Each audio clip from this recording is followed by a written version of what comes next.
No, but listen to, did you hear the press conference of Seleke Kromah, the IG? He did say that this is a highly political case, did he not? So you don't take the partisans' word for it, you take the IG's word for it. We elect a fact irresponsible man what happened to our country. We elect a irresponsible man to govern this country, not to be very irresponsible. Please place your left hand on the Bible being held by your wife, and you will kindly raise your right hand, sir. And repeat after me. All standing, please. I, Joseph Newman Boyka Sr.,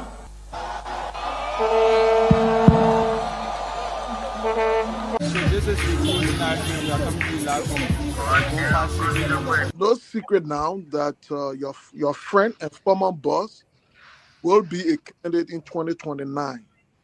With all of that you experience, all of that you know, and everything that you see unfolding in the country now, will you support him? Will you be part of the process? Will you give him the support? Do you think he can be a better president?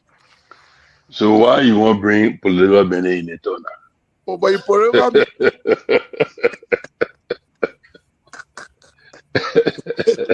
you're political man, before you go out, very active. I plead the fifth again. Okay. When 2029 come and pass, then you finally leave. Mission is completed. Now, what the rules of engagement? When the war ended, the guy said, the captain, the commander said, mission complete. There wounded out first. All men on board. So, this riot situation when it comes to countries, because many times you notice that if Charles Taylor is the problem, he will be out of here in the twinkle of an eye.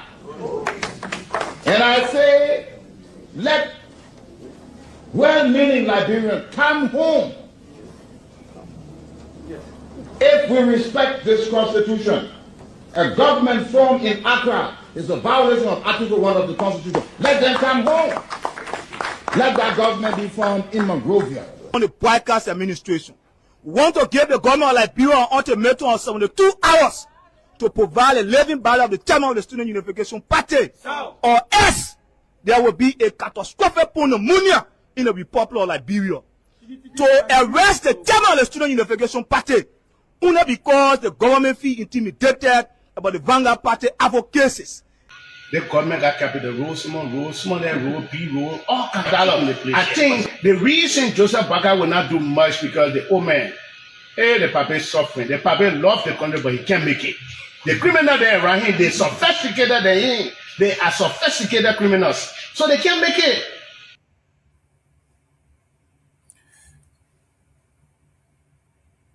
Sophisticated criminals, they're all over the place. And the pape love the country, but he just can't make it. On his left, a small road. On the right, a big road. In front of here, capital road. Back here, a small little road. This is the closing argument. Welcome to our Monday edition. Today is December the 8th, 2026. We got how many more days? If you subtract 8 days from 31, it looks like those of you who are into math, 22 days will be going into the new year. So let's check yourselves and see how you have done with your last, you know how every time the year ends, we come up with a new pledge and we're going to lose weight. We're going to eat less. We're going to exercise. And we come up with all these resolutions. Every year we return to the same resolution. We ain't lose no weight. In fact, we gain more weight. I'm not going to go back to that old boyfriend because he's wicked. He's mean. He ain't worth nothing. And the year coming to an end, you wind up right back where you were. I don't want her anymore. She don't treat me right. Since January, we're going to another January, and you're right back where you started from.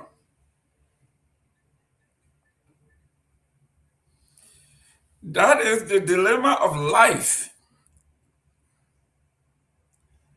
This is man proposes, but you know what God does? You can make all your plans all you want. Some of you make your plan, you make a resolution in anger. You are upset with her. You're upset with him. You're going to find a new partner. And then July comes around. Now we're going to a second resolution. And we are still with the same old bad guy, or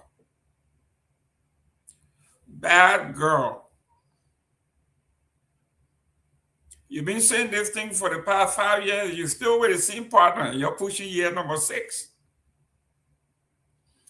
Well, I am Jerome Gayman. I will be your host as always. Bring you the news, topics that you agree with, topics that you disagree with, some that we agree on collectively,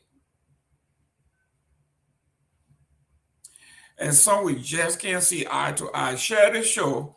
Let somebody know that we are going to be talking about current event. What is happening now in Liberia? Politicians do not like this platform because we are not there to flatter anybody. We take it exactly as it is in the report. We do not sanitize the story. If you were caught in Monrovia butt naked and they put it in the newspaper, we will show you butt naked. We are not going to cover you up because we have a better sense of decency.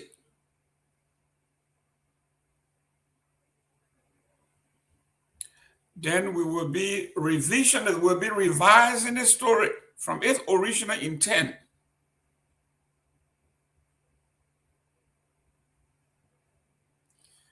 So we say share the show.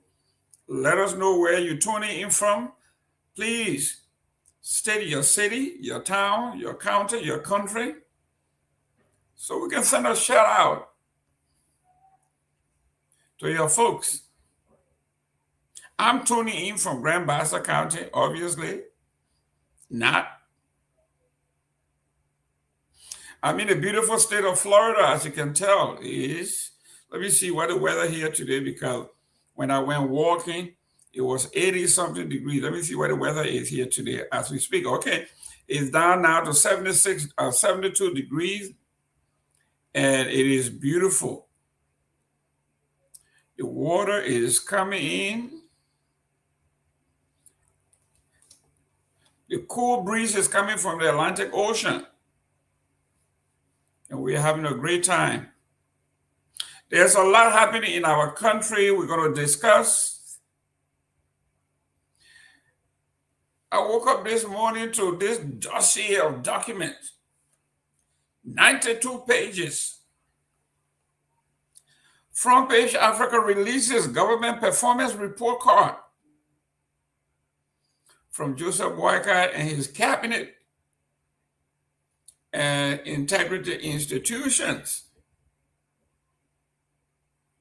So if you were to grade some of these institutions, how will you grade them? Do you think Front Page Africa is being generous?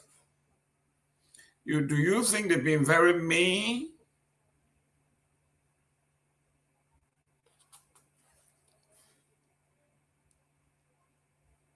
Some ministry got F.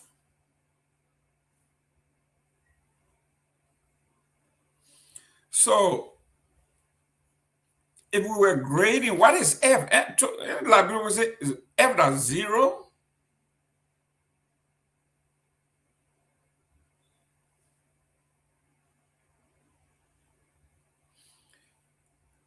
Nora, when you were in school, when you get an F, what was it? It's 0, right? You get 0, you got an F.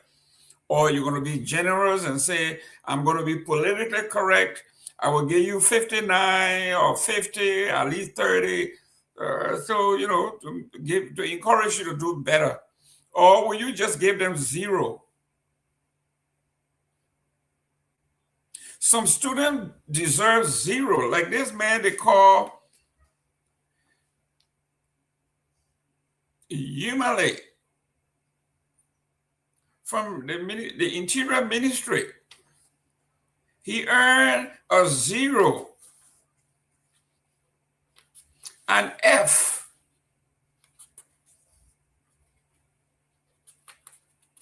Ministry of Internal Affairs.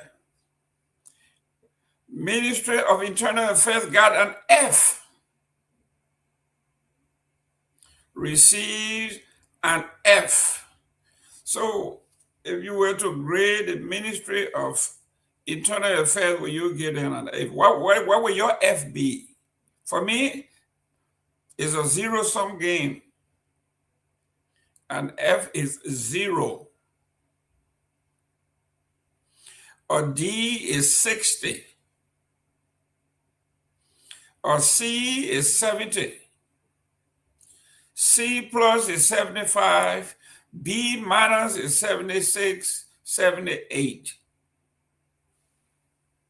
So we got all the ministers and all the directors. You can see them. They line them up and give them grades, and we're going to go through that. They even graded the president, his own office. But when you add up all the grades, there are 17 cabinet positions in the president's office, and they graded them. So if you add up all 17 grades, and then you divide it by 17, this administration is getting very close to 70 overall.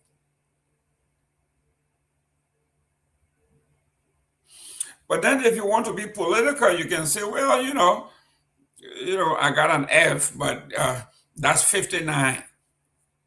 Because anything below 60 is F. So they can come back and say, well, you gave me a 0, but actually I made 59.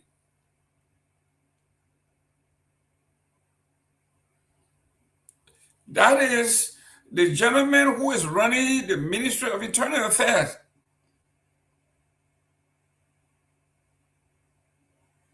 Yumale, his name is. That's the man who said he would kill Falabu, some guy named Falabu in Lofa County.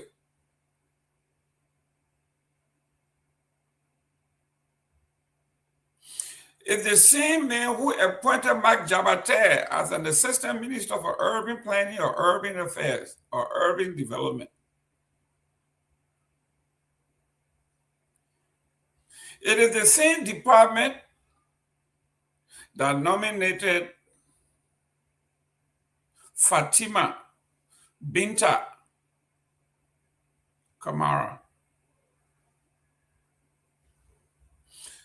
So with all the jumbo and all the failures and flip-flopping, I see why he got an F. Nothing good has come out of that particular department.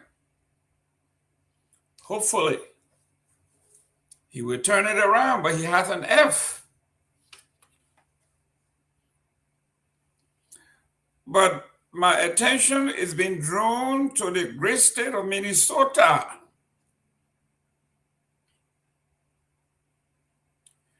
Minnesota is being in the news for the wrong reasons. There's a lot of fraudulent activities going on in Minnesota, particularly the Somalian community, the Somalis. People that were brought here because of war and destabilization in their country, they were brought here to be resettled, get on their feet, assimilate, get a piece of the American pie. Instead, they have taken advantage of the situation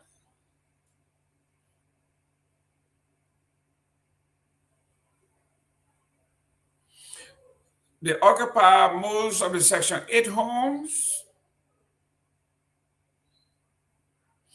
They get free meal, free food, and they get a hefty sum of money every month coming to them.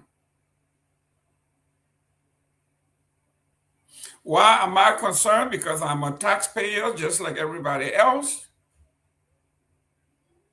And it is our federal money that we send to the federal government. They decided to defraud the government, putting all immigrants now in the federal government's crosshair. We want to make it clear that there are some immigrants out there who are living their lives the right way.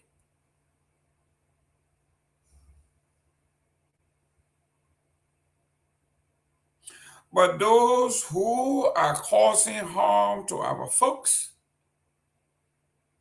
in some instances, we want to say it's just a small group of folks who are making everybody look bad.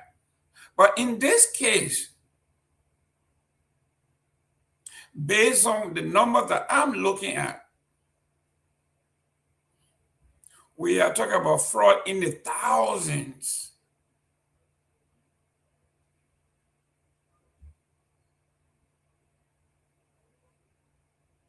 Those of you who are in the child care business, who are into education, there was a group that said, I guess, Feed the Children or Feeds, whatever the name of that organization is. In one setting, he submitted a reimbursement bill for 16,000 children.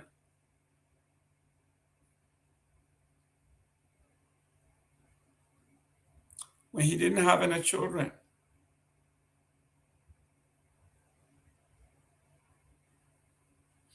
And he just been getting reimbursement after reimbursement after reimbursement after reimbursement at the expense of the taxpayers.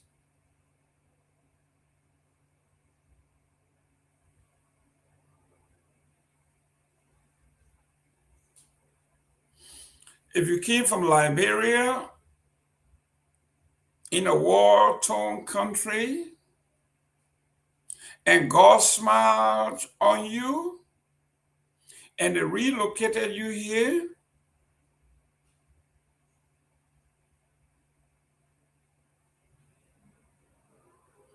you will think we will do all we can to stay away from trouble. The country has been generous enough to resettle you, gave you a home, gave you a card that will feed you and your family free. You get access to health care. Then you get a monthly stipend. What else do you want?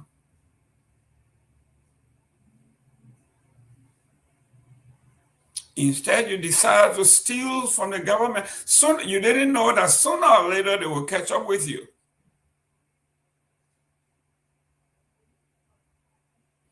I remember when I was in school, in one of our sociology class, there was a guy who said there's a direct correlation between crime and stupidity.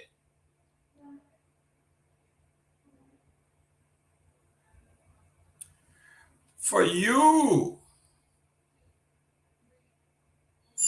even if you have done it once and got away with it, why keep doing it over and over and over until you get caught? Why?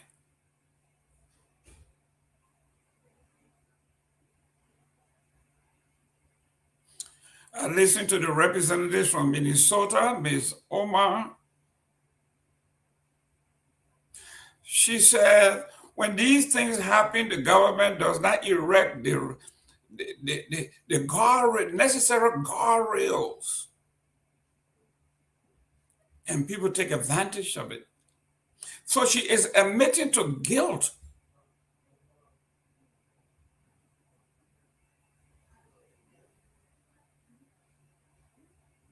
I'm saying this to say these United States gives you the best. But when you cross them, and when they catch you, this is not Liberia.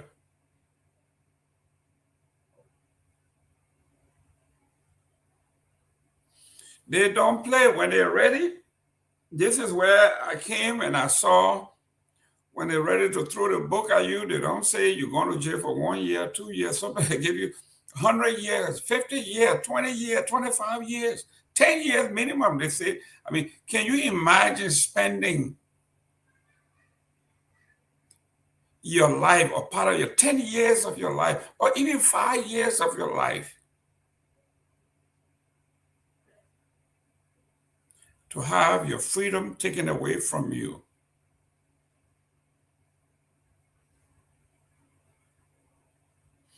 To my brothers and sisters from Liberia who are in these United States, and you keep doing the same thing over and over.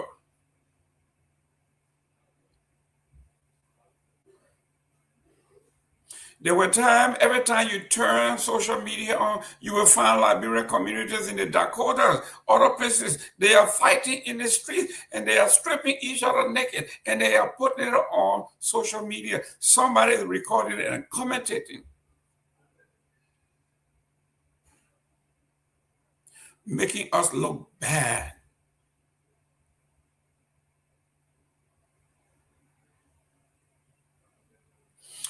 But your luck has run out. There's a new sheriff in town. His name is Donald Trump. If you come to these United States, I bet you 100%, if Trump calls Sir Augustine Bio and say, come to these United States, Sir Augustine Bio will be happy to come. The first thing he's going to do is get into school and get all those degrees he can get, because that's what the opportunity says he should do. And then you got another group of folks who come here, waste their time, embarrass their parents, their families.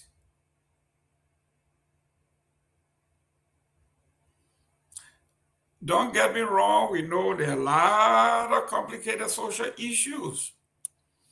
Most of you guys were brought from Liberia.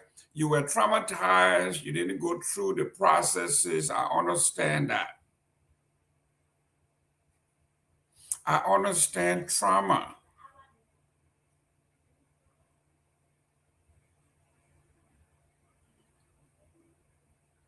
But there is no reason for us to behave the way some of us behave in this country.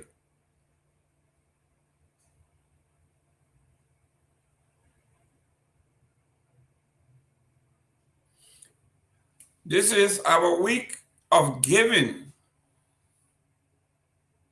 We have young folks in the Republic of Liberia who are working diligently for us. We came on the air a little later today because our crew was on the airport when the president was leaving. He was departing, going to the Ivory Coast. So the young people had to run to the airport, cover the president's departure, and then run back to Monrovia to the studio. So you see how hard they are working. This is why we are doing a little fundraiser for them. Whatever you have, put a smile on the faces of our employees in Liberia. For the Cash App, it's $TCA 2500. For Zelle, it's 678-438-3003. If you get sent with 0888-297-311. Just send it in, we collect all the money you have, and then we divide it equally among our employees on the ground. We want them to get paid before the government pays. Even their own employees, you know, government employees, they pay always late. They will be taking December, they will be getting November pay. We want that. We are closing argument. We pay our people on time. Christmas time, we got to give them a little bonus. That's what civilized people do. And for those of you that have already contributed, we want to say thank you, thank you, thank you. I see Dixon. Dixon is watching from Carmichael, California. You see, Nora Hoax is already giving somebody a failing mark. So she agrees with me. If you get a 0, I mean, if you get an F on the report card, to me, I don't care how you look at it, it's not 68, it's not 50, it is 0. That's how my old man used to look at it. My parents couldn't read and write, so they went to the school. They said, how do we know our son? How do we know the kids are passing? Then the principal told my father and my uncle, when they send a report card home and you see red mark, when anything that red, that bad. So when you see red mark on a car, he doing bad thing in his school. So the old man said, good.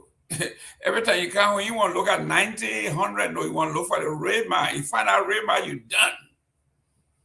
Red mark to my old folks, that's failure, that's 0. You can't come and say, you know, I almost passed, I made 69, 59, no. So if you are a minister and you get a C, that's 70. If you get C minus, I will be very generous. I'm going to give you 65, C minus. D is 60. There's no if or answer for that. So we're going to look at the president's grades and we're going to add all his grades plus his minister's grade and divide it by the amount of ministers and everything we have. I think the column there, they got 17 columns. So we're going to count all the grades in all 17 columns, add it up, average it up, and then divide it by 17. And we'll come up with the average. Sir, welcome to the show.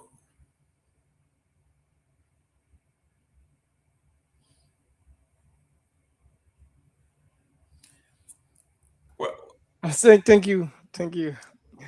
Good evening to our audience and good evening to you. Thank you. And we want to say welcome to Care Radio 95.9 FM. Wherever you are listening into, send your comments in. The good-looking young man named Sai is at the helm. We want to hear from you. We want to wish you Merry Christmas. We are saying to our friends and family that listen to us by way of Care Radio, this is a week of giving.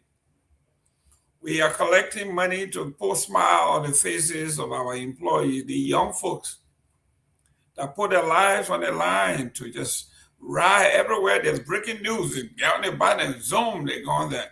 At least we can say thank you.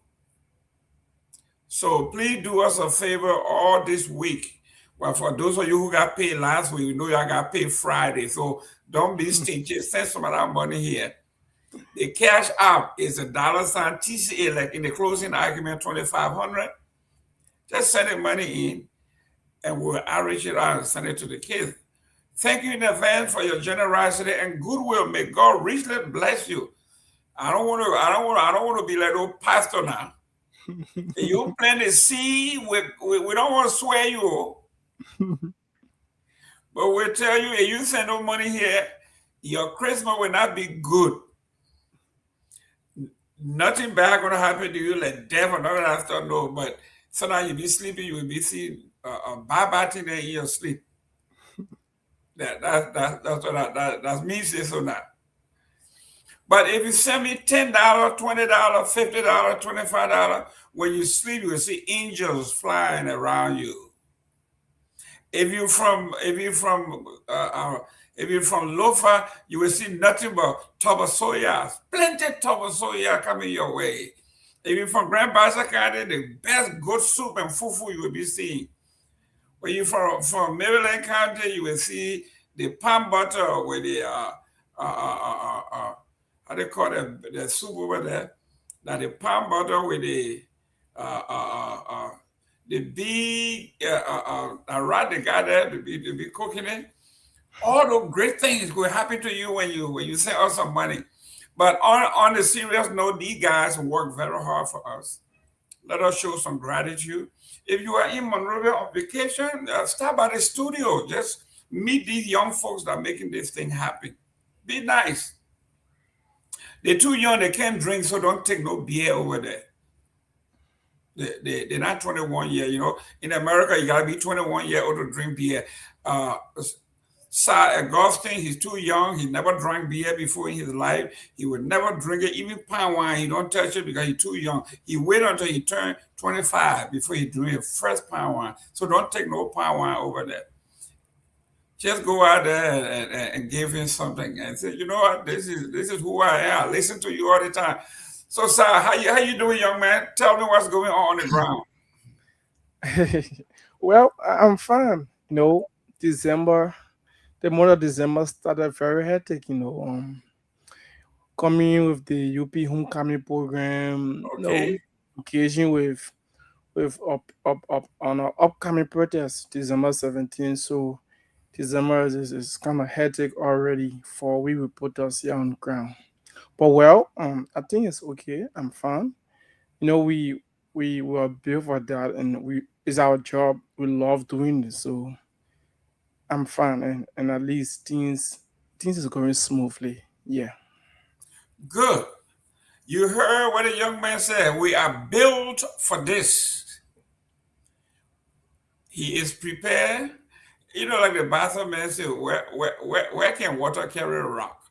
Absolutely nowhere. Nowhere. You just go around it, go around it, go around. Ain't nothing you can do. So these guys, okay, Gemma Burrow, man, you didn't call it. It's not palm butter with crab in Maryland. They say palm butter and tabatu. You don't know what tabatu is, Jen? Tabatu is the delicacy in Maryland County when I was there. That's what I used to eat, and it tastes good. That's correct. Tabatu. So, guys, these young folks, now we're talking about what's going on in Liberia. Let me go over some of the headlines. It's Liberia's largest party, the ruling party, and the CDC.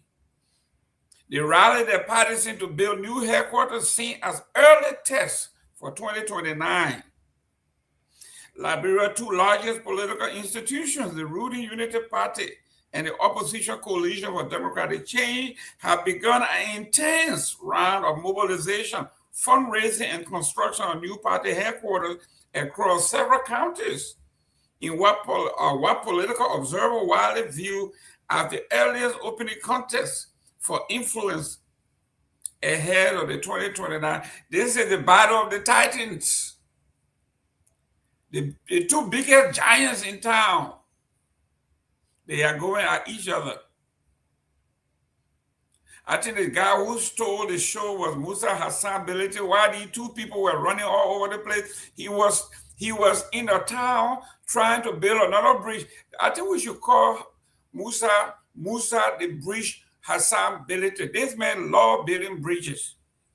He built bridges, physical bridges, but then he built inspirational bridges between people, between tribes, between religions, between women and men.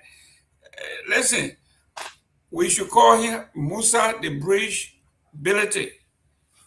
That's what's happening. We'll read that story later on. We'll go into it.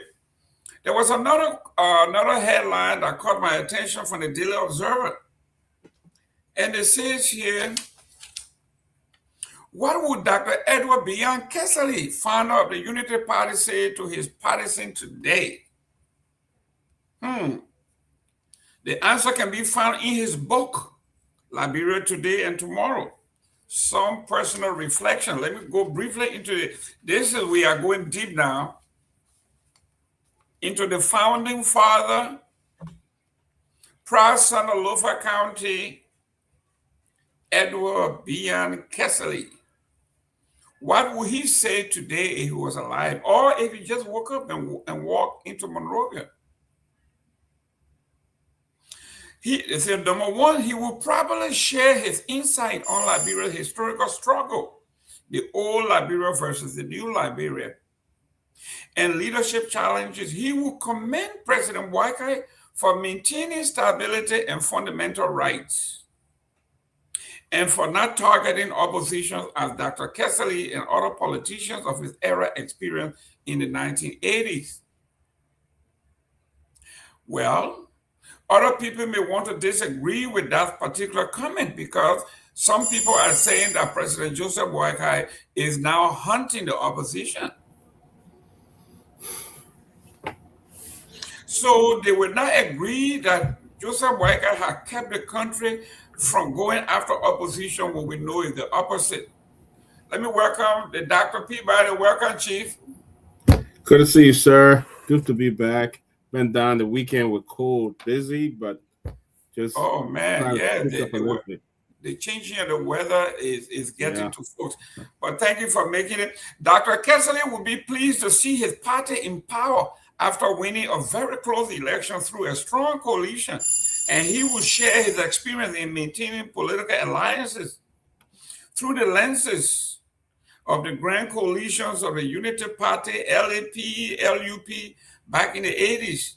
He will remind his party how the main opposition CDC ignored members of his own winning coalition and those who helped them win in 2017, which contributed to their loss in 2023.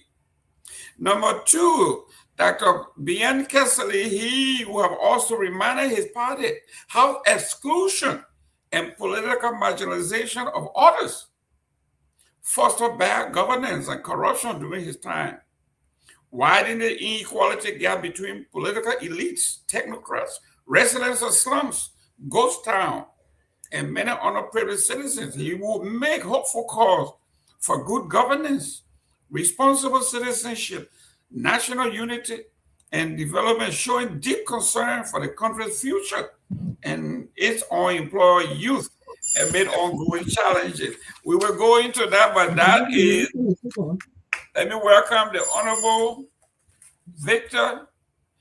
I think that J that is Jose. Jose Victor Nagbe. No, man, I want to be Joseph. Joseph Barker. I want to be Joseph is training. Joseph, but remember now in the Bible, Joseph could have many colors. I know. How you doing, man? Dr. Peabody, how you doing? Yes, Mr. Sai Augustine in bio. What's up, buddy? And hi to our audience. Thanks for joining us. Good to be here, man. Seems like we're back on Kia, right? Sai, are we back on Kia? Yes, we're back on Kia. Okay. Yeah, they have some technical problem, yeah.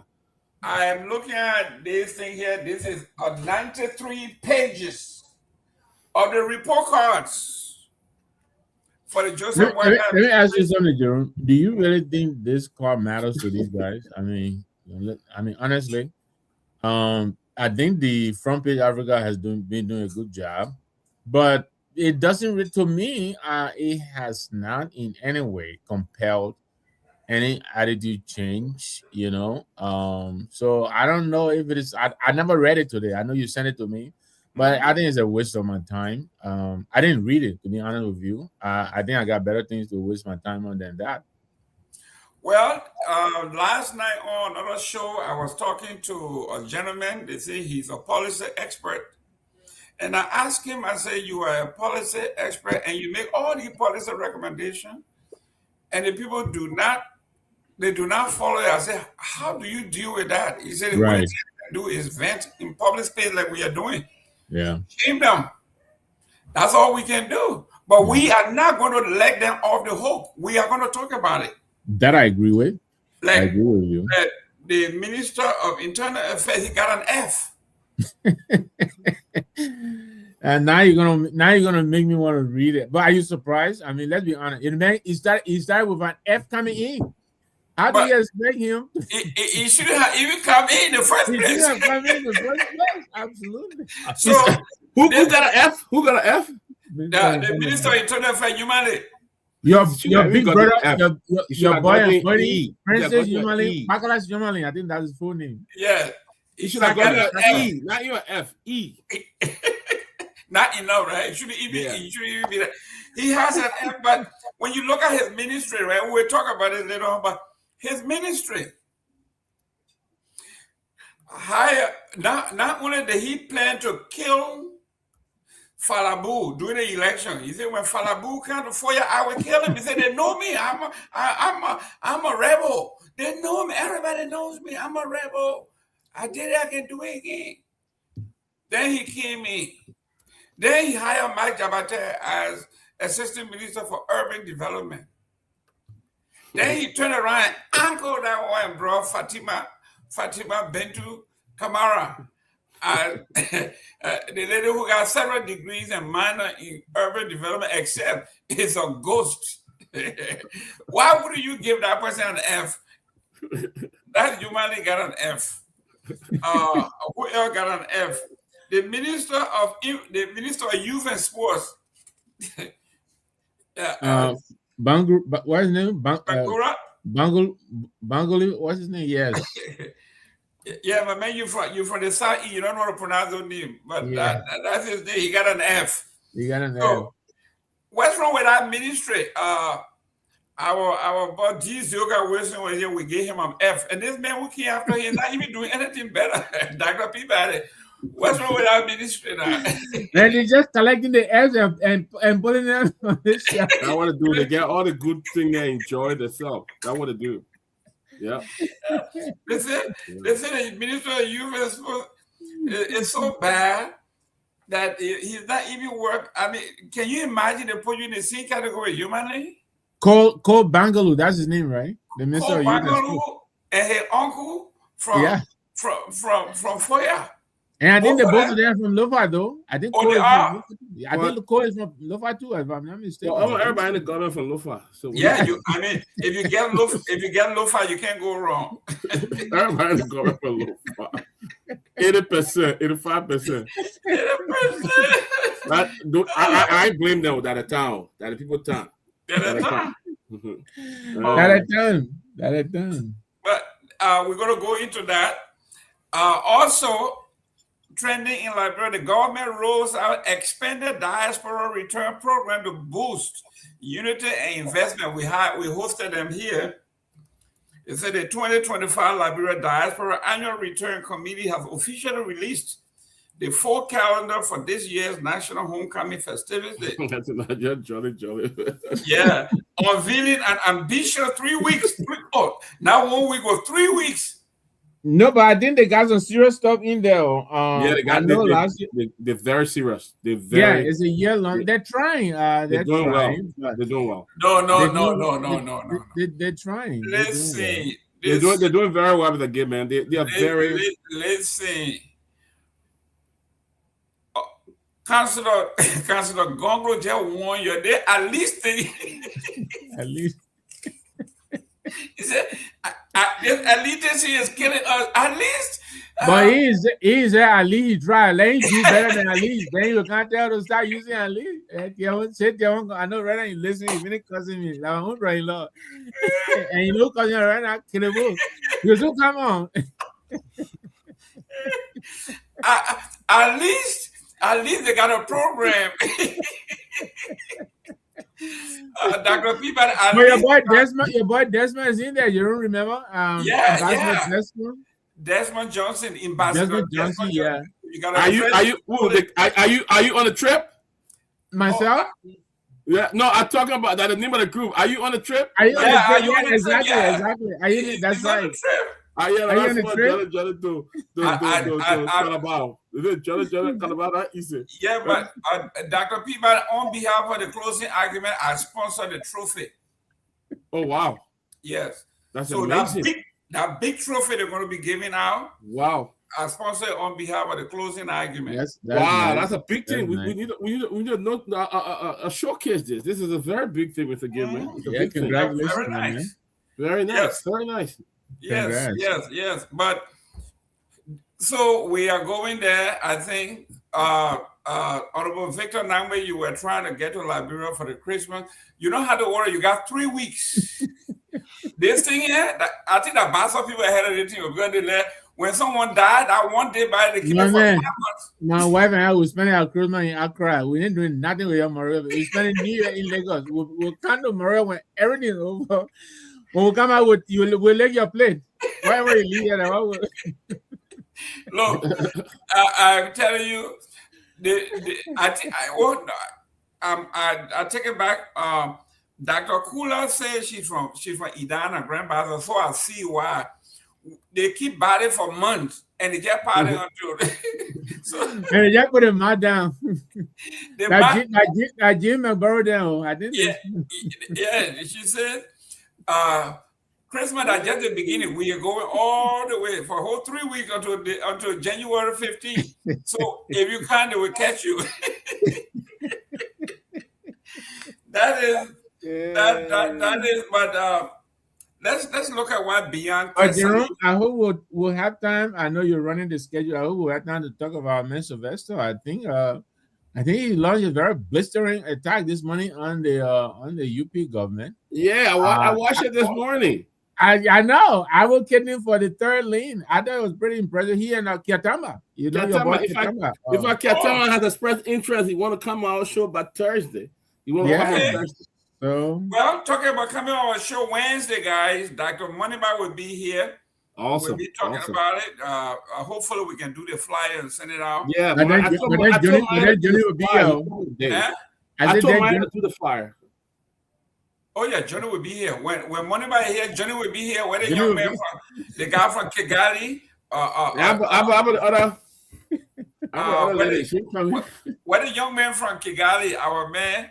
Seleke? Seleke will be here. That's his man. Even though I'm confused between him and the ANC. Sometimes he say he for the ANC, but all day he talking about Moneyback. Well, you know, Moneyback spend a lot of time in the East Africa region. I think he and your boy PL Olomumba teaching at a university there. Yeah. Exactly. So I think Seleke got up close and personal, and I think he just kind of admires him. But he's an ANC man. Seleke is. He supports the ANC. You know. Good. Wherever Jean Maboro is, when I see her, whether you marry her now, I'm gonna hug you. Yeah, she gave a lot for the phone drive. I'm very proud of her, to be honest. Yeah, she really did well. Jen, you gotta be a special woman. Yeah. Very special. And thank you, Dr. Peabody, for your help. Sarah, thank you very much. You told me you said I let Jerome bend the only thing I married. I just joking. I was joking. And Mr. Gayman, prior to that, about a month ago, she also sent I think about 2-3. It was just sitting there. I didn't even know. It was $150. I was sitting in our account. We didn't even know. When I want to check, it came from Jen Mabara. I mean, she's been a very strong supporter of this show. Yeah. I mean, we appreciate her. She's so much. Person, I mean, she doesn't want us saying it, calling her name here. Hey, listen. Very strong supporter. Hey, God bless her. God bless you, my dear. Thanks. We were talking. We were talking. When my brother from Basel running for the Senate in Monrovia, I run the law. We talking. The light. We were talking. I love it. Not easy. Right? I know the Bob Gun Dim. Yeah, you go talk to the people and say, don't talk. I mean, the light is good. I mean, no, but the man started one light, a few days, made the whole Senate on fire. Everybody on fire. And then the other man thing will take go and shoot people. You get blue, you throw Goa. Man, look, that was a joke. I'm telling you. The lawmakers say you temper with salary, you throw Goa on somebody. Listen, look, Liberia is a place. Well, let me ask you guys this. We didn't pick the story up though, but what is this I'm hearing about the LACC cutting so much money to individuals? What's that about? Did you guys follow the story? No. Where was it? That I think that was Jefferson Kochi, CDC Secretary General made said allegation. Okay, what did he say? At LACC donated about I mean, a huge amount of money to the Needed Party Homecoming program.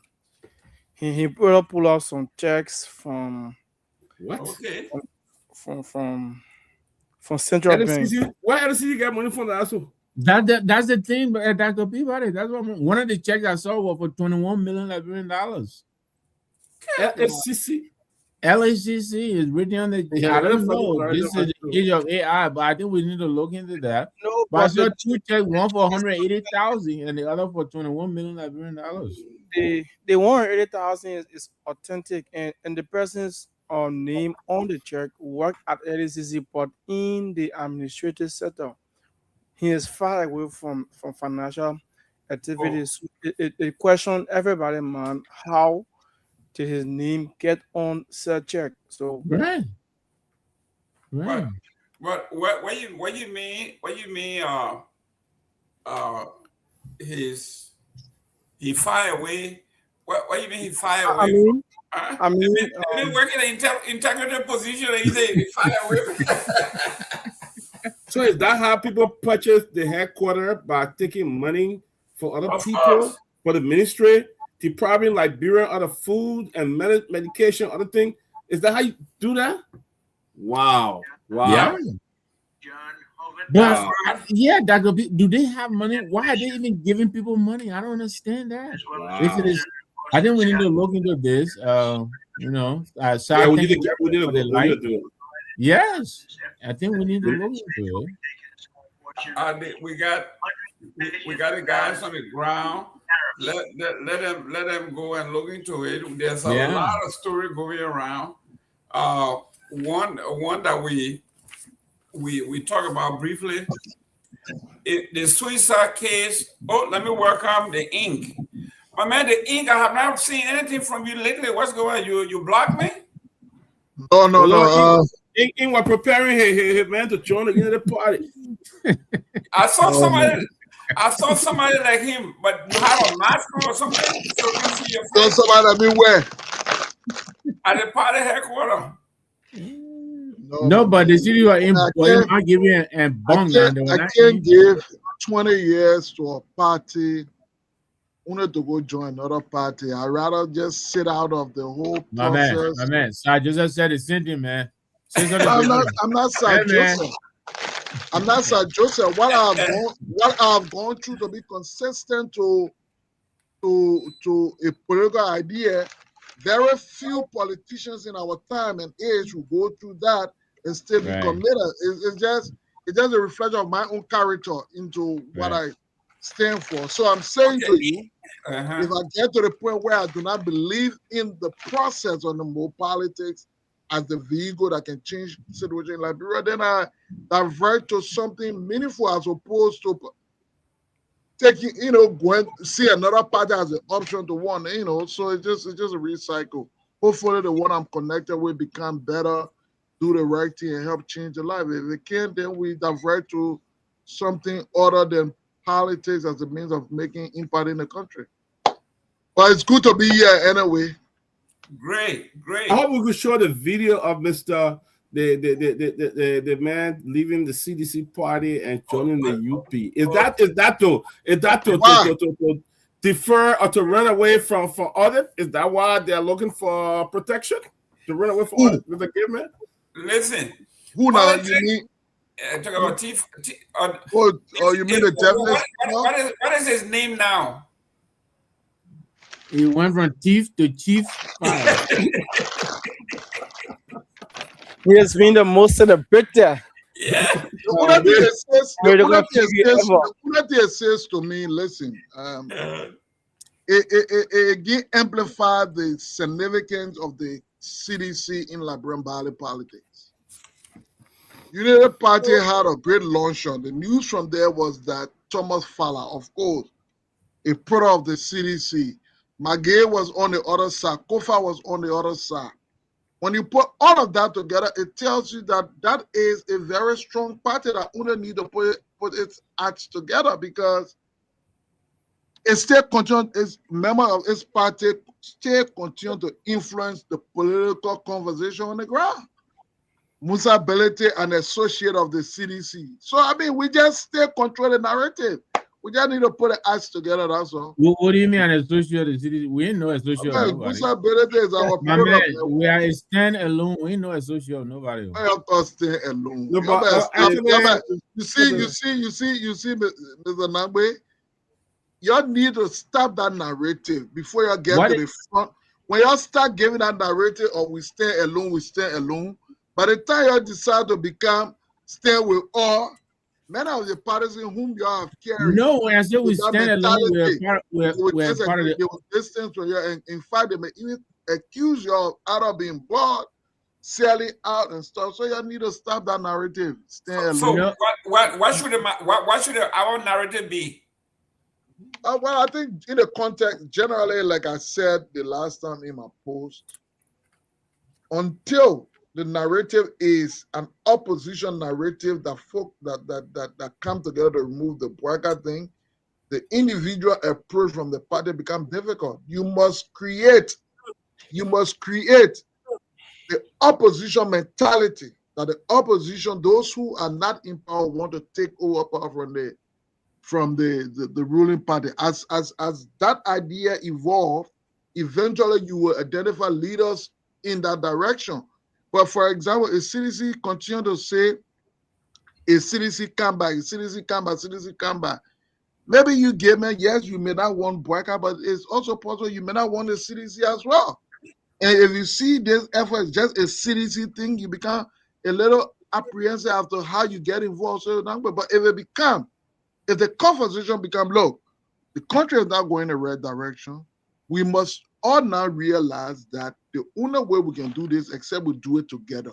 And the way we do it together is to form this whole thing. Forget about the individuals who got individual ambition. Let us create an opposition narrative. That's where I'm coming from. And it is well, in that sense, and I know Jerome will come in that sense. I absolutely agree with you. We are part of the opposition community, and when I say we stand alone, I didn't mean that we are forging an individual path. No, we are with the opposition. And in that sense, if you say we are an associate of the CDC, then I'm not going to argue, but we are an associate of all the opposition political parties. I think that's the point I was trying to make. But I don't disagree with you. I think it's foolhardy for anybody to think that they will go it alone and and win the presidency. Since post-war Liberia, I think we all know only Charles Taylor has been able to do that. So yes, I absolutely agree with you, and I'll pass it on to Jerome. But you're right. I agree with you on that. Well, let's look at, talking about the opposition here, let's look at the grade from each of the ministries that came in that may substantiate what we are talking about here.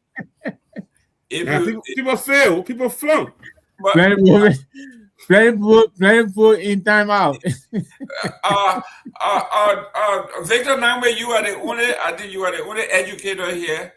Like I was telling the folks, my parents couldn't read or write, so they would go to the school and ask the teacher, how do I know my son passing? And the teacher would say, when you come home with that car. But you know what though, Jerome? You see Raymond on that car, he failed it. Go ahead. This is the interim period. The midterm is still coming, so I think they have enough time to make up. Listen, nobody swearing then that they will not make up. What we are saying here is this is what we say. First marking period. This is the second marking period. Second marking period. So yeah. they will tell my old man, they say when your child come home, when you see Raymond, I mean failure. Yeah. So the old man doesn't look for 100 on your card, 95 on your card. That's none of his business. All he looking for is Raymond. When you see Raymond, your butt is cut. That's it. No if for everybody. So here we are, Inc. I think the grader here has been very generous to these folks because he gave Joseph Boakai a B+. I find that very difficult to believe. But then when you add up, because you cannot grade the president in isolation of his administration. Some administrators, employee in his employer getting his F, I call that 0. Some people get D-, some people get, and then when you add it all up, They barely made a 70. Then you get the leader of that group a B plus. I think it doesn't jive. What do you think? Well, I did not go to the specific of the different reasons why. I just saw the grade like your old man who wouldn't be looking for whether the 100 or 90. He just goes for the red and the blue. So I just saw the grades and didn't go. So, before even going to the president, there are some key areas whose grade it might be in the blue, yet it still rings a bell. Yeah. You cannot have the commerce and finance making a C. Yeah. I mean, it is the bare minimum, but it says, of course, it goes along with the MCC grading that we have not been able to expand our financial space. The economy is strained and living conditions are difficult. And I think those are some of the very important grades we should look at, because if your finance minister is barely making a pass, it says a lot. If the commerce ministry that deals with president, because those are ministries that directly affect the lives of the people every day. If those people are messing up like that, can barely pass, then what? Or then look at the Ministry of Youth and Sports with an Zero. F that got the young people. You know, those are ministries that should be coming up with serious flyers. So what it suggests, I would think that the fact that there isn't any May 10 election, I will hope that they take these different indicators. The MCC scorecards highlighted those very areas as being honor performance. And then with this from Front Page Africa, I would think they need to look at the adjustment, because yes, that's the everyday thing you hear in the country. Things are hard, conditions difficult, and I hope it become a point of reflection for them, you know, as opposed to being defensive. For Ministry of Agriculture, they gave agriculture a B. Mr. Nagbe, agriculture B? What have agriculture done to deserve a B?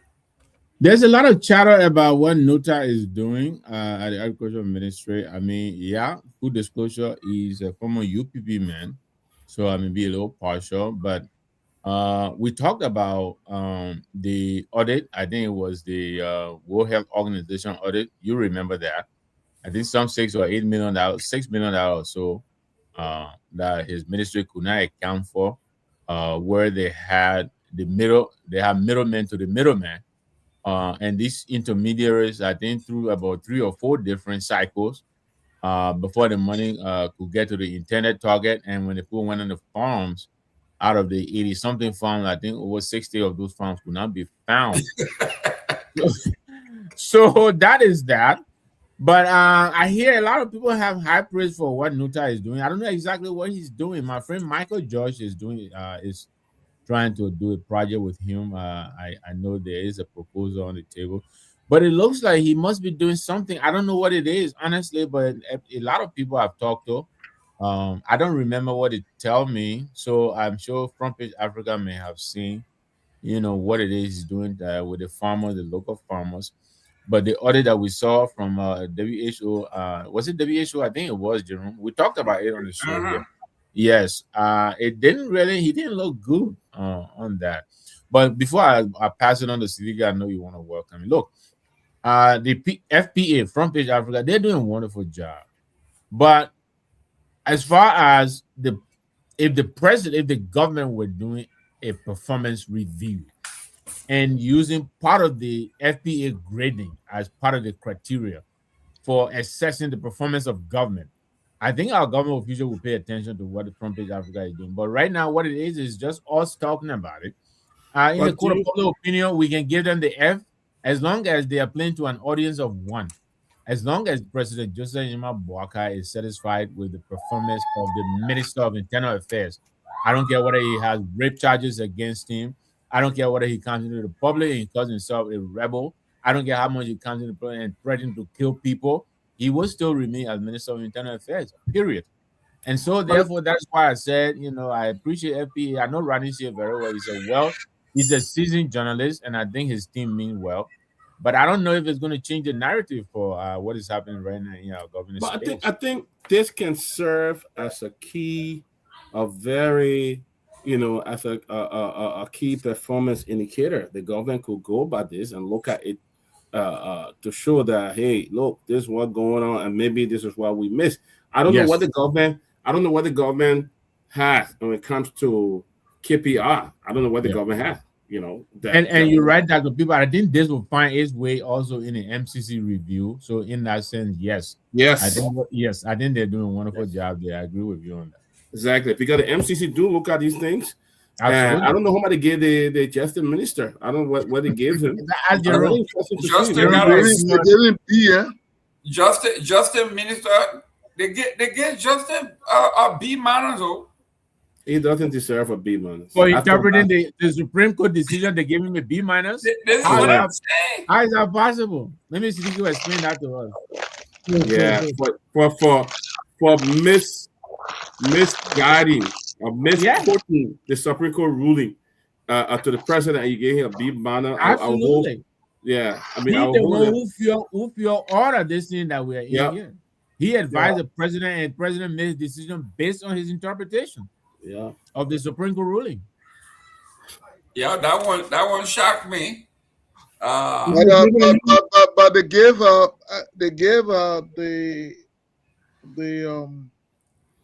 GSC A plus. but let's go down the line here. We're going from agriculture, commerce. Why they get? Oh, let me work on Seleke work out. Yeah, I've been on the show. You were recognize me. I know what I did. My man, you already tell what happened in Minnesota. With what we're happy you here. So when you finish, you tell us.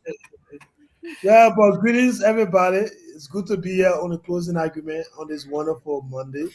We are almost at the end of this year, so good to be alive, being in good health. Before I dive into that, I just want to take like 5 seconds quick, Mr. Gayman. To send a happy belated birthday. I was about to say, I knew that was coming. Yesterday was Mr. Cummings' birthday. Mr. Cummings, I personally want to wish you many more years to come. Oh, see, what happened, Jerome? The NSA called him off. So people on the list. Why are you coming back? That Porky got me calling me. Oh, Let's commerce C plus. What Dr. Peabody? What they doing at commerce that deserves C plus? They didn't deserve a C plus. Commerce probably deserve. I think just not be sorry. Go ahead. I'm sorry. Go ahead. I was going to say, I think maybe by not just be in the press in some publicity. Corruption scandal. Maybe for them that's good enough. Because I don't know what they're doing. Dr. People is right. What did they do at the Ministry of Commerce? They don't even regulate the prices. They don't even carry out good inspection. People still selling expired food, expired drink, expired a lot of things. You go on some of those countries in the country, they expire. They expect that generate all those things. So I don't know why they even gave them that number. I think this time. Dr. Peabody, what do you think of what's your own assessment of the report? Do you think it's balanced? The general report, do you think is worth consideration? Because you were suggesting that the government should pay attention to it. But what do you think? Yeah, I think it does. I think they are just being a little. Let me say this. I think up the front page is being a little more friendly in the evaluation. Maybe they will come up with another evaluation next year, but this one is a little bit, since they just started, from being a lot more friendly in the evaluation, because there's no way that the Ministry of Commerce should get a C plus, the Justice Minister should get a B minus. I mean, that dude should get at least a F or E. I mean, even worse than that. He shouldn't even get a grade. You get -0.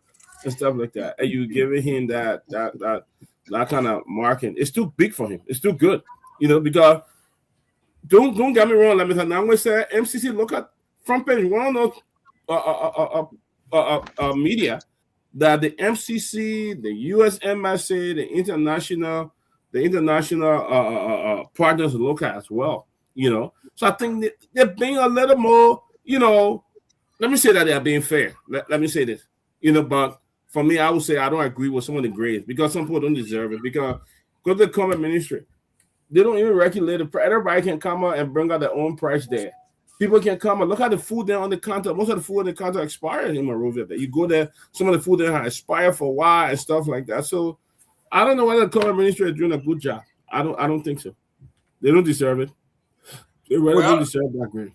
I had my breath. I was holding my breath. My most favorite ministry of Information, Cultural Affairs, and Tourism. You gotta give it to them since man since he appeared on our show, he cost nobody yet. Mm-hmm. So what I got? Sano, what he did? Sano.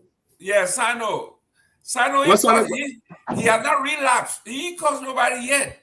Yeah. But they wind up getting Ministry of Public Works. They got a C. 7. Right on this, they got a 70. But what are the roads? What are go to Bobby Road? So our information man got a 70, man. That I mean, I was gonna say, Gongloe would say, at least they did well. They didn't get an F. Yeah, you're right. You're right, Sarah. I was under the weather all weekend. You're right. Public Works got a C. You think they deserve a C? I think they're just where they need to be. Yeah. Oh. Go to Bummy Road and see. And then everybody getting Maria. Oh, they gotta play fixed. They gotta play fixed. Go to Bummy Road and you know what? Even the very RV roads are area that go drive on there and see. Nobody knows anything. They just sit in Monrovia and come up with this thing.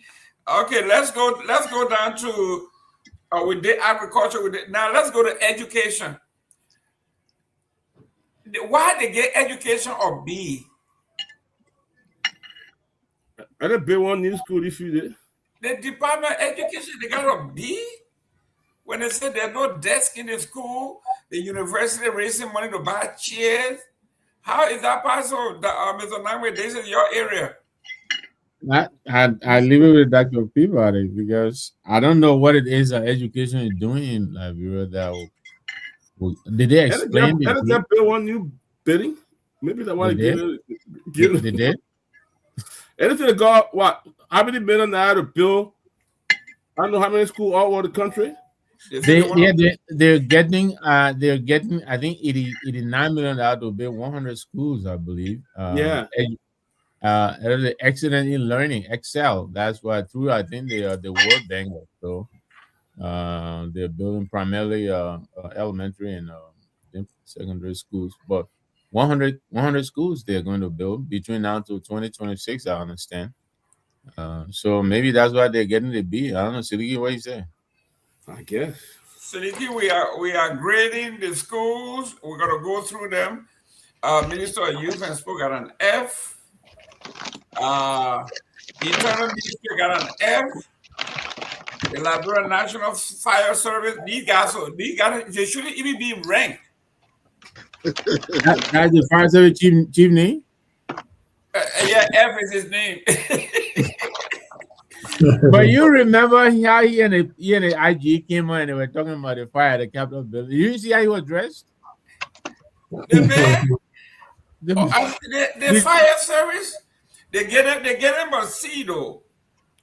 But look, this whole Front Page Africa report or grading stuff they're doing, and I'm just kind of surprised because this government, this Unity Party government, they placed Front Page Africa in a position claiming that they are, they are not independent platform. So I don't even know why today, because some of the grading is in favor of them, they are now passing around, and this is the deceptive politics Unity Party or these guys in power they are used to.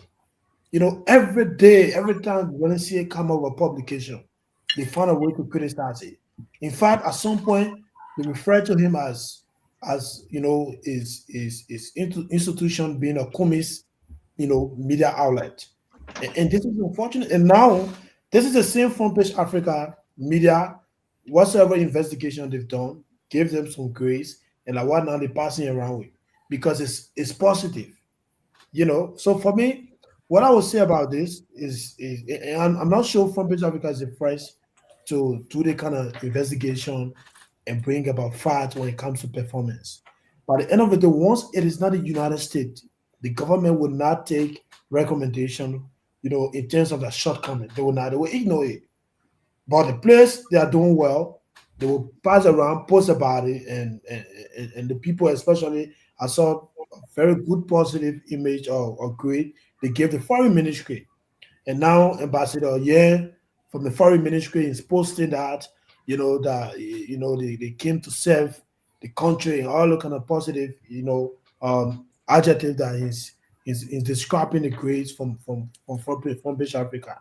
But to end on this, you know, once a report, whether civil servant, institution in Liberia or private institution, media outlet, once they give a report about the governance of Liberia, government, and this is not only restricted to the Unity Party, even though the CDC, they don't take these recommendations seriously. But when the American embassy come out and issue a release and say, oh, the last time we saw the State Department report, you know, about the education system, all of us are running around with it. But Front Page Africa, forget it. Especially the shortcoming from the government, they're not going to take these recommendations to work on it, but they will instead try to kind of attack Renesi as institution instead of taking the different recommendation the institutions are providing. So that's a fact. So I don't even know what they're celebrating because this is the same Renesi they say they're not independent. But today, some of the you know investigation favor them. Now they're coming on internet to celebrate. So this is kind of hypocritical. Okay, let's look at my best friend. My best friend. I know you're gonna guess this one. Victor, guess my best friend in the government. Eugene Fagon? No, oh no, that's my second best. That's your second best? Yes. My best friend is GSA. I need GSA. Josiah Jokai. CSA. CSA. CSA. Josiah Jokai got a D. Let me get. You got a B. A D. Is it Josiah Jokai got a D for padding the payroll? No, I think I'm always Seleke this one. I think Front Page they need to tell us the rubric. They know what the criteria they're using because look, Josiah Jokai, he's inconsistent. You can say that, but he is trying. I think he's trying more than Kamara. Hey, come on now. I said, listen. You don't want to get no at least. You don't want to get no at least. Gongloe say you either do it or you don't do it, but you can't try. Okay, let me read this to you. It says here, the General Director General CSA, the lowdown, as the principal human resource institution for the government of Liberia, responsible for managing the civil service workforce and ensuring compliance with established regulations and procedures. GSA was set up to play a crucial role in driving institutional excellence and promoting public trust in government operations. During the year under review, Josiah Jokai Jr. laid emphasis on strong institutions and healthy workplace culture, urging civil servants to foster respect, honesty, and collaboration. In a determined effort to elevate ethical standards and professionalism within Liberia public sector, the CLA in October launched a 4-day civil service awareness and education forum in Tottenberg, Bomi County. The forum brought together civil service, public servants, across bombing from interaction section to everything, you name it. Also during the year, the CIA is in collaboration with the Ministry of Finance and Development Planning. In August began the annual manpower hearing. Great. Now let's go to why he was able to get this D. So during the year under review, the CIA was engulfed in scandal when its Director General Jokai was accused of using his authority to position close associates in key government roles. According to sources, Jokai's wife, J. Domingo, served as Director for Nursing at JFK. His brother, Kobe V. Jokai, Director, Ministry of Health, and Victor Patkato, Secretary at CIA. These are all his wife and all his brother working in the same department. I remember the reporting. Yes, I remember. They are both on everybody's on his agency's payroll.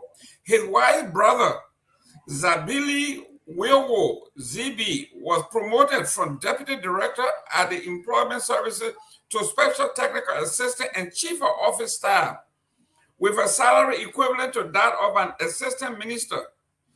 Jokai's cousin, Morba P. Yogo. There's a guy who was presenting all those things at the Civil 7, how he was firing people. Yeah, so sometimes you guys, they just, I don't know. Yeah. They just, Josiah came on the scene with all those stuff. Just, I mean. But listen, yeah, but listen to this. So Moba Yoba like a cousin? Yes. Moba Yoba Jr. served as Director for Reform at CIA. Why? His other cousin, Prince Weeks, a relative of his wife's, as head of procurement. Additionally, Josiah's younger brother, David Koluba Woy, who was previously employed as Minister of Finance and Development Planning, was transferred by Josiah to CIA under him without any standard recruitment procedure, violating established laws. The move further flagged concerns about employment practices under Josiah's leadership. Critics frustrated over the situation described the agency leadership as Joka and Joka,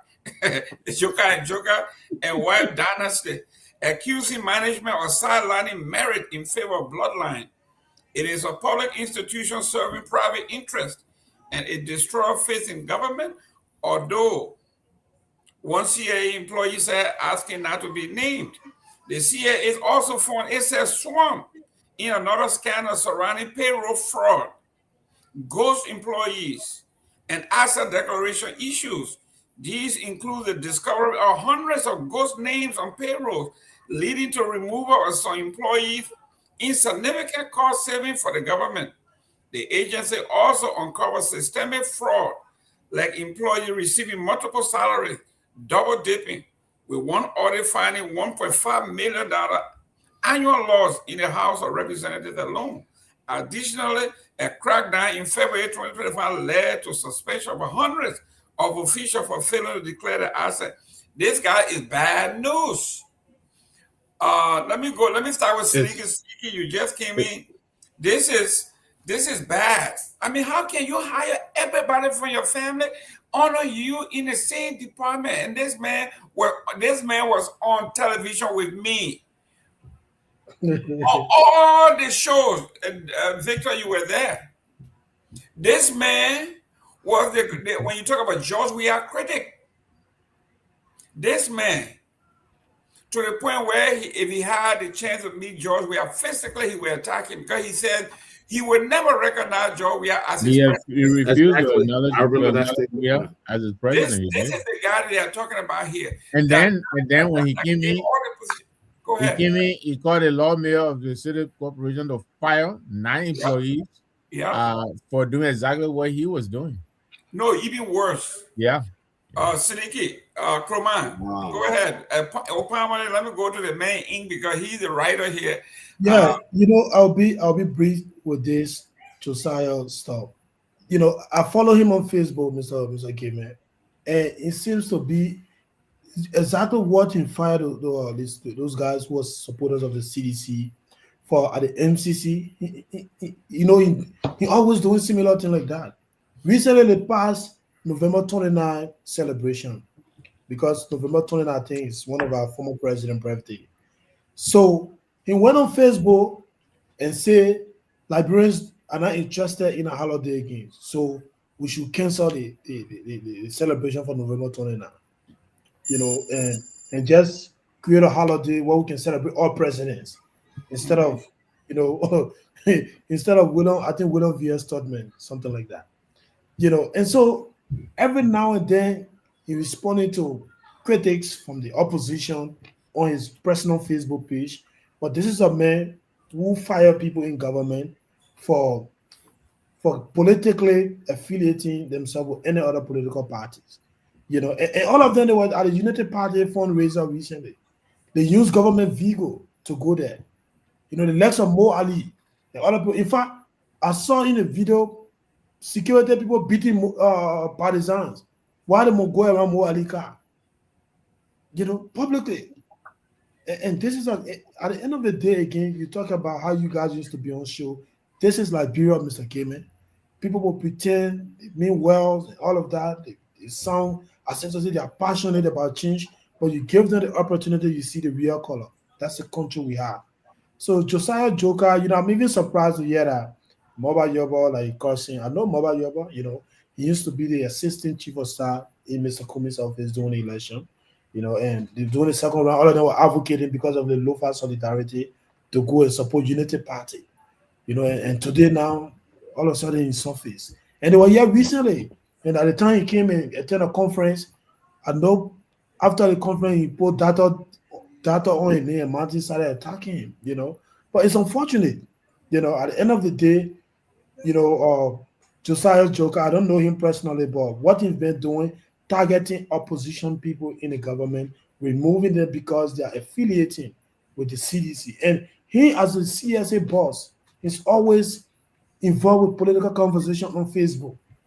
So it's a complete contradiction. Yeah. I read about this guy, and I just developed a lot of respect for him. In fact, I even wrote to him to invite him on the closing argument to talk about what all he's doing at that place, not knowing he's deeper than that. Not knowing that he's deeper than that. I mean, this is a guy who presents himself to be so clean, so perfect. I mean, like he knows when it comes to Silver 7-ish arrow. It's like he's an expert for it. Only to find out what he's doing. That's a shame. It's a disgrace. But unfortunately, this government is more of a family. You check it out, he probably related to President Baka, or he, they call other them brother. Did I say their uncle and this? But I think this is a ground for removal. It should be a ground for removal, honestly, for what he's doing there. Look, when Man Inc., when this guy came on, he said nobody should wear facial hair.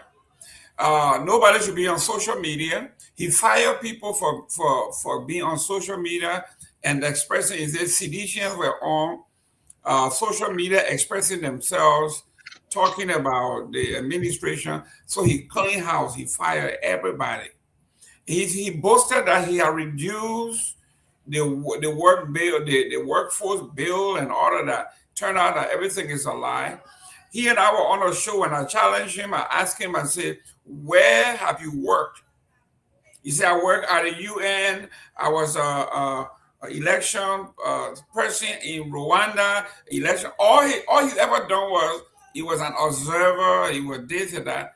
And now he turned out to be a CSA, came out, and look how detrimental this has been to the country. So, of course, Mr. Gayman, you will agree that the HR component in any institution reflects its greatest asset. Of course. And so when you have, because it is not just with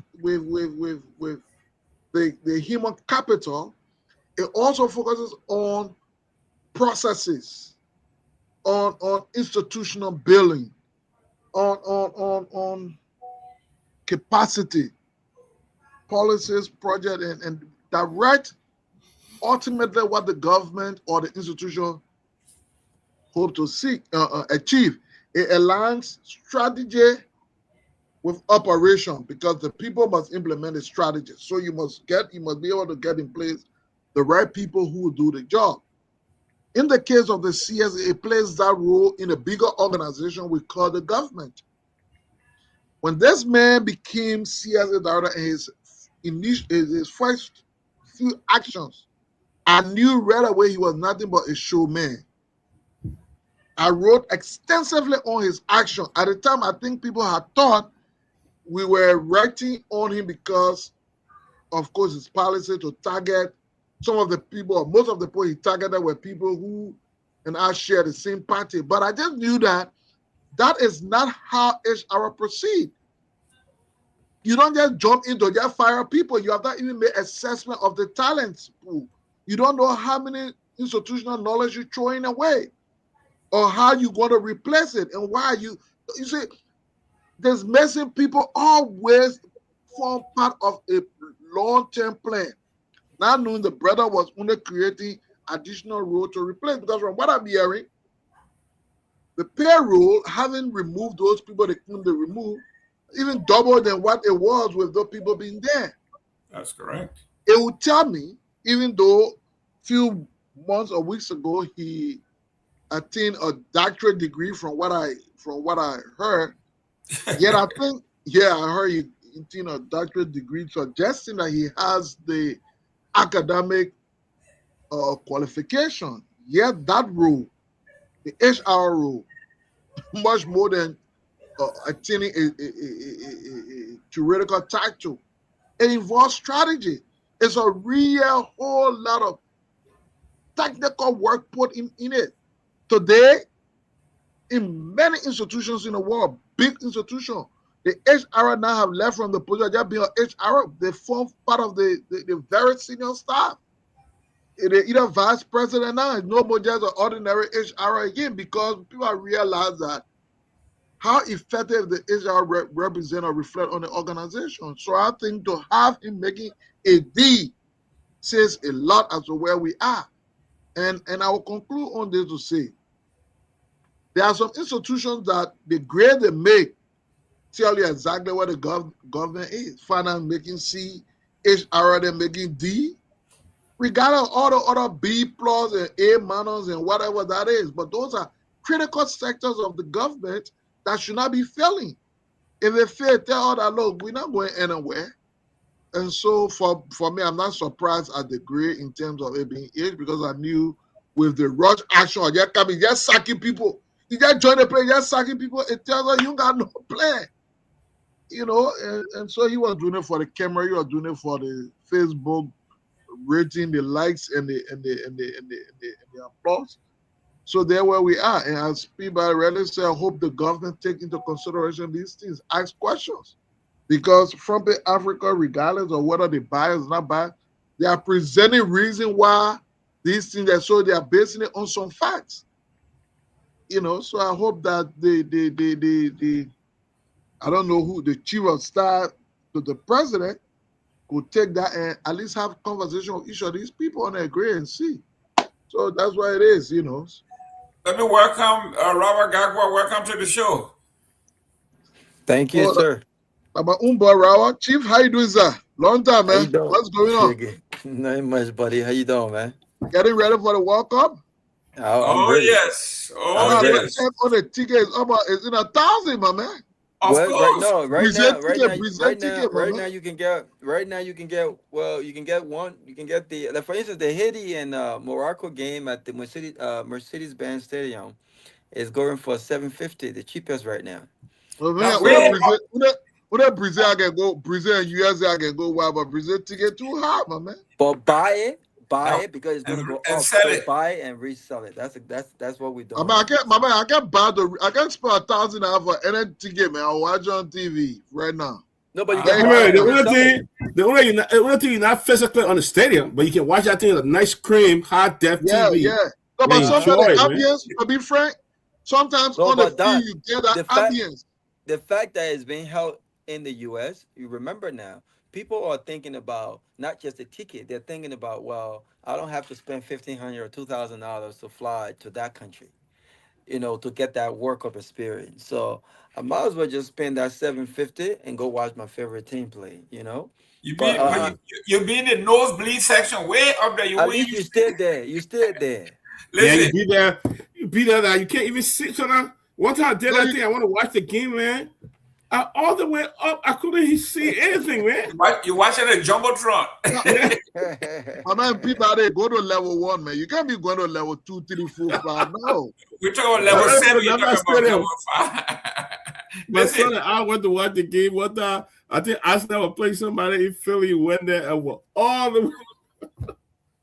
No, but anyway, guys, you want to watch the game and enjoy? Don't go to Atlanta. Come out to Miami and let's watch the game from the South Beach perspective. Don't go to Atlanta. You're wasting your time. No, you know what? Miami got too many football fans. They just that football city there. So yeah, because they got too many Hispanics. Yeah. We got Brazilian, we got Argentinian, we got everybody. Colombia, the whole South and Central America are their home. I know that I will have to watch a Brazilian game. But a lot of people are just interested to be a part of, and people have already started having conversations because we're looking at the books, the numbers, because FIFA, they are setting the prices as far as hotels. All of the teams are being sponsors, right? And most of the teams don't want to work. They want to stay in Buckhead, right? Like where I previously worked. They don't want to stay in Maytown, Atlanta, or in the city of Atlanta, because of the population in those areas. So a lot of people, the cheapest hotel price per night. I'm not talking about 2 days, 3 days per night. The cheapest right now is $500. So we have to look at the team that is playing $500 per night. So we have to look at the team that's playing now and say, you know what? Supply and demand. If Brazil is playing the USA at the Mercedes-Benz Stadium, then we need to up that price either times 2, because you have a lot more guests that are interested in staying in a hotel than. Take it or leave it. Yeah, and then it will also affect local flights too, though, because coming in for that 2 days and stuff like that. Everything is the whole 9 yards. Everything, but not only that, hotel, restaurant. Yeah, you're not even finding. Not only that, we now have to come up with a strategy to say, how do we get our guests to really get their money's worth? Because if you're charging someone $500 per night, then there has to be some perks in it. You know what I'm saying? Whether to upscale the breakfast option, the buffet option, get some special cocktail for Nigeria, when they're coming in, or Ghana, or Haiti, or Brazil, or Argentina. We have to make sure that it's kind of personal. It's personalized pretty much. Well, but it's gonna be crazy. If you come to South Beach, we don't need any of that. All you gotta do, just open your window and look, and you will feel good about your money. But I don't want that. I don't want that because I can get that any other day. No, I can get that any other day. Then you go to Miami and see the model. These girls just walking around in a swimsuit. But Miami is expensive, my man. Of course. Especially that place they call Little Havana. Little Havana. That place very expensive. South Beach, the whole place. Now with this, you can't even find room. I was speaking about basketball, yeah. Some people will go sleep all the way to Fort Lauderdale and Palm Beach. But you go, my brother. You can't come to the city. You pay $500 for a hotel. Of course, my man. But yeah, I gotta see my man Vinny, man. My man, Robert, closing argument will be there to cover the game, yeah. So just take it. Closing argument gotta bring the game live for the Liberia people, so we'll be there. You the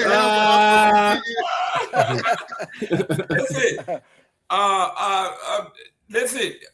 Let's leave the gray sheet alone. Let's go to Thomas Fowler, who was vilified by the Unity Party. They used to call him T5. They said stealing his stuff. So some people are saying this is a transactional politics, right? You go against Unity Party and they go after you for corruption and you're in trouble. Or join them and get a pass, because this is witch hunting. So talk to me, Mr. Garguah here. Is this a smart move on T5's part, or is a smart move on Unity Parties? I don't know, because the way they vilify this man. So yesterday, welcoming for Mo Ali to say this is one of the most morally equipped, a man with integrity. He said that? Yeah, Mo Ali. I didn't listen to that program anyway. But Mo Ali said this man is impeccable. And I'm saying to myself, damn it, Liberia or something, or your take on in fact, they call you homecoming. I don't know where they were coming from. Yeah. Listen, coming from the bank. They're coming from the bank, taking out the money. Okay. Yeah. I agree, Doc. Listen, it's unfortunate. And I guess I wrote a post yesterday about that, because Thomas Fala talked about something that he said in his statement, that his presence at the Unity Party event and his affiliation with Unity Party was indicative of putting country above self. And I had to listen to that again, because I just couldn't believe what I heard. I mean, can you imagine? I mean, this is the guy who has been a lawmaker for a very, very long time. 20 years. He's been deputy speaker going 2 years now. He has the ability. He's been given the opportunity to exemplify what true patriotism is, right? Through his actions, when it comes to, bills that he champions, whether it's infrastructure, education, the uplifting the lives of his constituents. I mean, you have the opportunity to do all these things. In fact, even recently, when the speaker was unconstitutionally removed, I mean, you have the ability to really demonstrate what true patriotism is, right?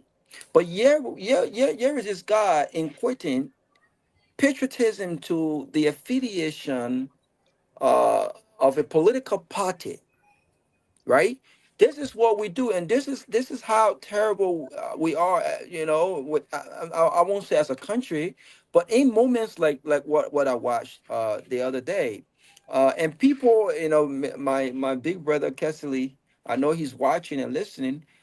He said, well, it seems like I don't understand the dynamics and nuances of Liberian politics, because this is not strange. This is not strange. And my counter argument to that is, well, let's assume and let's accept that this is the norm. Unity Party came with this idea of doing it differently, right? They came to rescue the country. They came to do things a lot differently under Joseph Boakar's administration than the CDC administration. So let's assume that CDC embraced all of the folks that said the most terrible things about them. Or let's assume that they embraced, I will give an example. What's his name? Henry Costa. Of all of the things Henry Costa said about CDC, he joined CDC during the election. But some of us knew that was an emotional collaboration. That was, and the best decisions are not made from an emotional place. We knew that was like a rebound, right? This was not something well thought out. This was not something genuine, right? Unfortunately, the CDC did not see that, and he was embraced, right?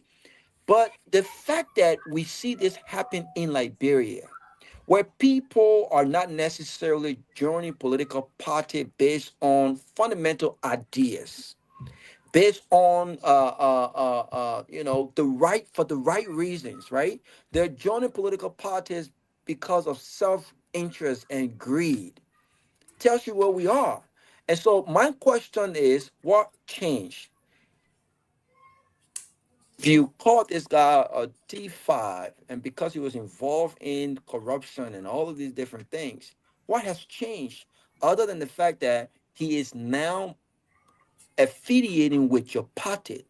So it tells me that all of this noise that political parties make when it comes to corruption, when it comes to all of the different issues that they bring up, it's not ready about the country. It has nothing to do with patriotism. it's not for the right reasons. It's because those individuals are, on the opposing side. Once they are on your side, everything else they've done, it doesn't matter no more, right?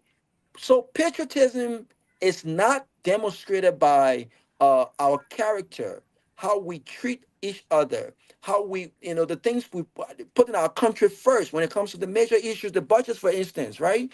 Is based on political affiliation. And this is exactly what it is.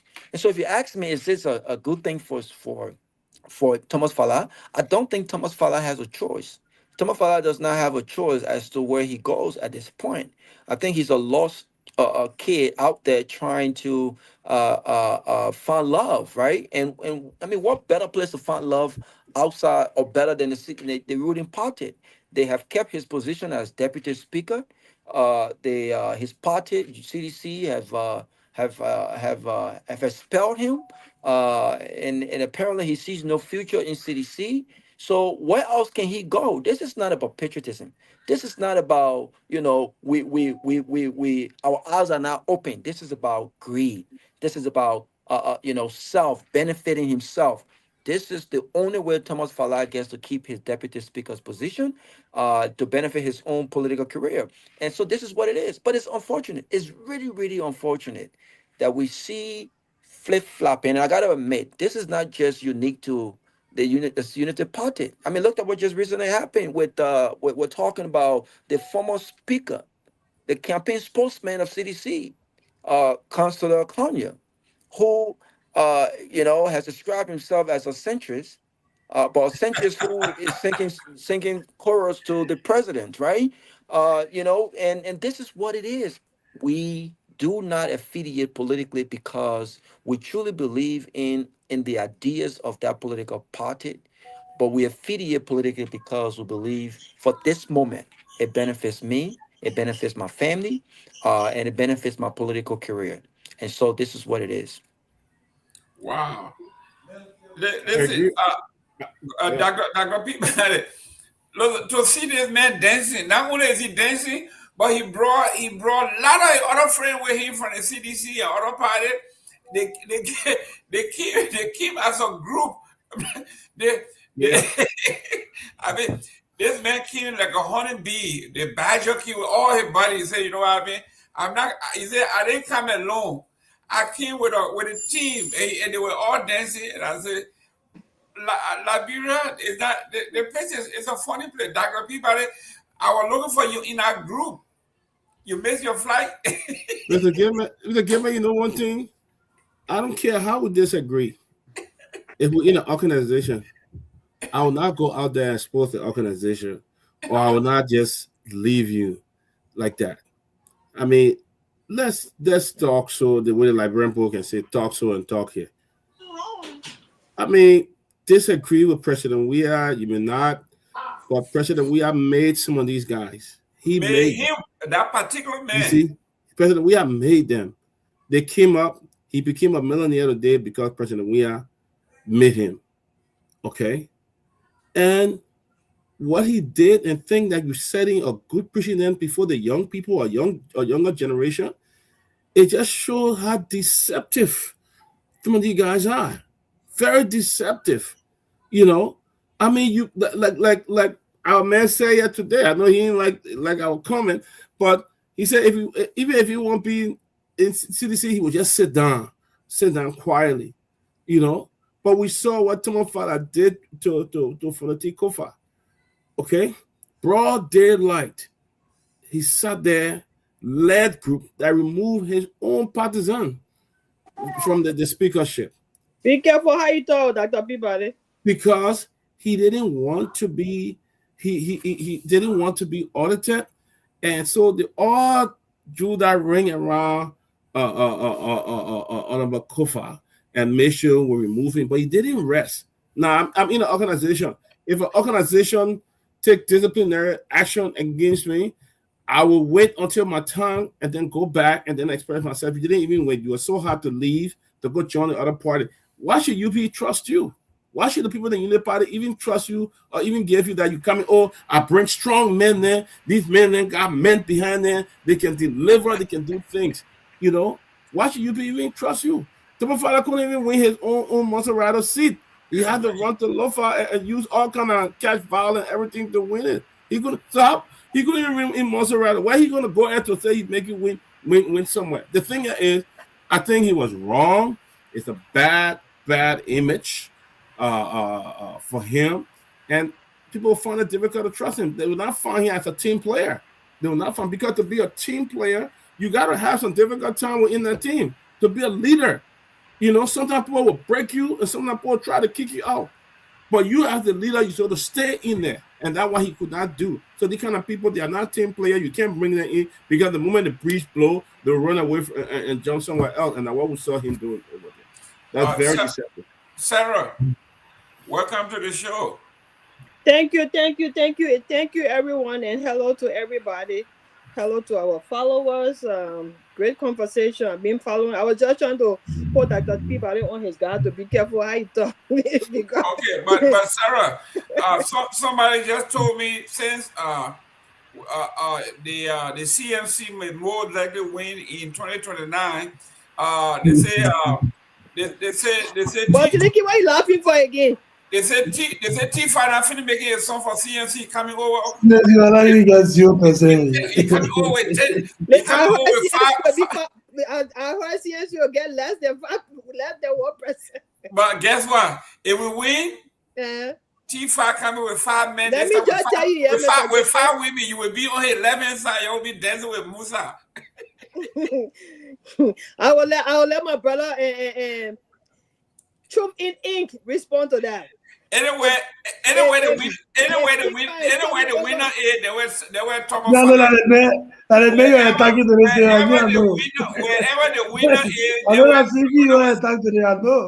My brother Truth in Ink will respond to that. You mean about Thomas Fala? Anywhere, anybody who wins Thomas Fala is a member. Look, Gayman. Yes. For 20 years, I've known that man. like many other people. So assuming that some of those people with whom I've known for 20 years and we bond a relationship beyond party and politics, because there were days we slept in mud. There were times we were faced with some of the most dangerous things in life. I saw this brother. When Thomas Fala came to CDC, he practically came into my hand because I was the youth chairman and we wanted the youth league to have a representation. That's how he was recruited as a youth representative from the youth league, and he went out there. So over the years, Thomas Fala and many others, we have all become friends. I found myself in between my friendship with him as a brother and friend, his decision, and then my own belief in the party. It becomes a very difficult situation on me. I do not kick a brother down. I do not. While I do have strong political view, as a brother, I wouldn't kick him down any further. But I still do believe in one thing. I still do believe that as we move towards 2029, there will be different alignment, realignment, because I intend to play the role of realigning not just Thomas Fala, but many other people persons who have strong opinion against the party now. I think I must continue to play the role of a moderate, modest one, considering that I intend to continue to engage them, to talk to them, and hopefully we see what happens. Like I said, generally we must make what is happening in the country, it just two perspectives, either the ruling party or the opposition, and then eventually the opposition decides who lead them.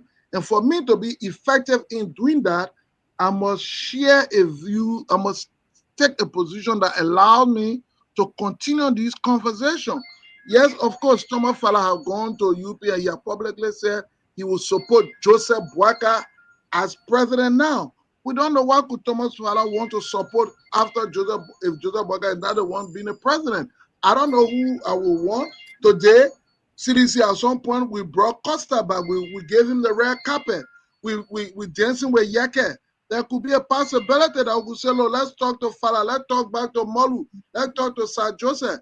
I think somebody should be in a position to be able to do so. For me, I see politics as a game of survival to the end. I cannot burn all the bridges now. The relationship I hold with people who will leave with CDC, I intend to hold that. Like, for example, Eugene Nagbe. Eugene Nagbe was CDC Secretary General. He left CDC and told the ruling party at the time that we had guns in the headquarters, drove people to the place, and they killed people. I still maintain my relationship with Eugene Nagbe at a period of time when there was a need to have a conversation that way he could come up, we're able to explore that. So whether you want to call it plead the fate of what I think I would do so, because I do have a role that is more critical than coming out here to lambast someone who I believe. I still think that CDC needs Thomas Fala. I still think that CDC needs the leg of Sir Joseph. I still think that CDC needs Moba Bolu. I still think that CDC needs Kanyo. And I believe that they could come back. And so somebody must be there to keep a level head and keep the engagement. Fortunately, he has not joined Unity Party. Fortunately, speaking from a political point, he said, I support President Bouaka. I think it gave a clear signal that, yeah, the president, he supported the president there. It's obvious. What do we, President Bouaka be president for at least 6 years? So if he says he supports President Bouaka, well, it doesn't say too much of where he actually stands politically. So we see what happens. So yeah, so I wouldn't want to go to condemn, to burn bridges at this point in time. My voice will be needed. Can I ask you? Yeah, Siddiqui, I come next. Ladies and gentlemen, on Wednesday, Dr. Clarence Moneyba will be our guest on Wednesday. Oh, that's great. That's great. Yes. I can't wait for that show. I spoke with him. He's excited. He's coming on Wednesday. Please, guys, come with your policy questions. If you're in education, please come. If you're in healthcare, come and ask him what he wants to do for the health. Yeah. I got a serious question. I proposal he making. I got issue with it. Yeah. Good. So come on. Yeah, Siliki, your turn. Yeah, I just have a quick pushback for Siliki. I hear you talking about you want to be a mediator. You want to be in a position where you can be able to talk to your friend Thomas Fala and other people who have left CDC. You know, if that is the case, why are you fighting Abdullah Kane, CDC gatekeeper? Abdul Kane? Okay, let me, first of all, Abdul is like a little brother, he's a son. I don't need to fight him. But here's what happened. I don't need to fight Abdul. You understand?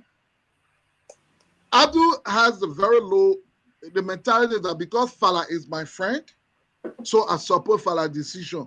Or because Fala going to UP, so my friendship with Fala should be, it's not possible.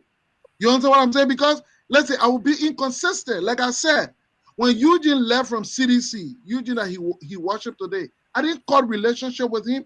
I just can't do it. There are people within the UP with whom I call friends and will remain friends, but we just disagree. When Eugene went to UP, we were close, very tight. Eugene, I hope that I would have followed him. I told you I could not. I could never. We had a serious confusion. Now, on the issue with Abdul, when Fala posted that he support Bouaka, right? Mm-hmm. He posted he support Bouaka. I posted in response to Fala, I said, I support CDC. Abdul had the audacity to come on that man post to insult me. While I tried to understand that his anger with Fala is believed that Fala was instrumental in getting him out of Maritime. That's why I heard later. That's why his anger. Okay, he came on my post and insult me. So I was like, Abdul, you cannot be doing this kind of a contradiction. You cannot as much as hate Fala more than your engagement with Sekou. So in other words, I don't attack people. In my politics, I don't attack people. I do not attack people. I do not insult people. I don't play politics like that. I focus on the issue. I deal with the issue. We see day tomorrow. You want love, one sit down, we can sit and simple drink. Because I get my belief. I don't care. I can sit with you. You don't influence me. I live in a society here today. We work to places, we go to school, we supervise people who are gay, who are lesbian. It doesn't make us that. That's the society I grew up in. So because this person is this, it doesn't mean it's me. I don't control Tomalin political something. I will hope that we can realign 2029 to focus on the general condition of the country. And not just Tomalin, I want to make that message. I sent the same message to Musa Belete. I sent the same message to Mariah Kekula. I said, because my evaluation says to me, if we are divided, we're going nowhere. These people with CDC, we lost the election to Joseph Boyka, Tomalin, Sir Joseph, Molu, all the people that were there, we lost. How do you tell me that the answer of these people don't take away from us? How is it that these people reason for leaving that because they hate the party, but because in their mind they have something fundamental? Intelligent people sit and talk these things. So I was not attacking Abdul. I only wanted to remind him that, look, you can preach your politics. You can disagree with Fala. Deal with Fala. Do not focus on his friends. Fala will be my friend any day. Sir Joseph will be my friend. That's why I don't make it with secret. Nobody come and say, oh, we see Seleke and Fala. I post those pictures to indicate that I'm strong enough to hold to my belief. I'm strong enough to stand my ground and be friends with people. I've been in CDC for 20 years. Do you know some of the challenges we have dealt with and stay there and not barge a single day? I provide a platform for Abdul to call himself politician today. The least he can have is some form of respect. And the politics, what is happening in Liberia now, brother, I'm going to be honest with you. I'm not going to give CDC power. That strategy, that building bridges, that talking to people. And from the conversation from these guys, they do not hate the party. They may have taken some missteps along the way. So it is with many of us in different times and different places. You think you want to be. So let's take, for example, in a few years from now, 2027, 28, we are decided that, look, I think I need these guys back. He called these guys and they come back. Tomalin will be in a room. Abdul Kana will be outside. Tomalin will be on the table. Abdul Kana will be outside. You have to be strategic. When Costa came to CDC, those who caused Costa, they were not there when we are considering the result of the election. He did it with Costa. People who were in CDC, they were on the field, they didn't know. You have to just manage these things, take our emotion, be strategic. That's all I'm saying. That's all I'm saying. We need to understand the dynamic. Like I said, Fala, Sa, Molu, whoever were my friends, it will share strong bond. Because if I go for Fala, I will go in personal things. Because I don't personal things of him, he don't personal things of me. So you keep it cool, you focus on the politics, and let's see. If I put up a candidate 2029 and Fala decide to fight that candidate, then it become a different ball game. we in election now. We 4 years to election for Kehleboe. He say he wants to support devil like business. If we go 2028, 2029, I declare my candidate as a CDC candidate. I'm in the trenches. Fala is in the trenches, and he decides that he will fight my candidate. Then of course the gloves come up. But for now, I think there's still room for conversation, and we're going to explore that. We'll keep doing it until there's no way. But if I may, Robert, real quick, yes, sir. Go ahead. No, what I wanted to say is that I do respect Seleke's position on everything that he just said, and part of it, I think it's true. The CDC cannot win by themselves. They need strategists. They need all of that. The decision of these people that he talked about, it is their decision if they want to come back to the party. If the party is going to take them back, that is the party's decision. But at the end of the day, you Seleke, you are an executive member of the party. If people see you going after another member of the party, it doesn't show something. Even if he's disrespectful to you, the thing where you can build bridges, you can build bridges with him to behind the scene. You guys don't have to put your direct clothes outside. But you're talking about game. You're talking about receipts. You're talking about the young man asking you for a call because he said he called and he want job and this and that. He begging around the message. So you're going back and forth. Sarah, I agree. Normally, that's how to proceed. Look, I've ignored Abdul. There are about 2 or 3. I've ignored Abdul. Now, if as executive member of the CDC, I took a position that is going, I don't have a problem with Abdul coming. But what is annoying in every logic to me is how do you get angry with me because I'm afraid of somebody who decided to leave the party? Like you at my level, you want to control my friendship, you want to control who I talk to. Even the former president cannot decide as to who I engage, who I talk to. He cannot. But Seleke, you have to understand somebody getting mad with you doesn't mean that they're going to control. It's just no. But let's see. That is the only reason why. But that's the only reason why Abdul is. That is the only reason why. Now here's the thing. I'm public with my friendship. I'm clear about it. I like to be transparent. But do you know how many people in CDC hiding and engaging Thomas Fala? I can't be like that. I cannot be. I must be transparent.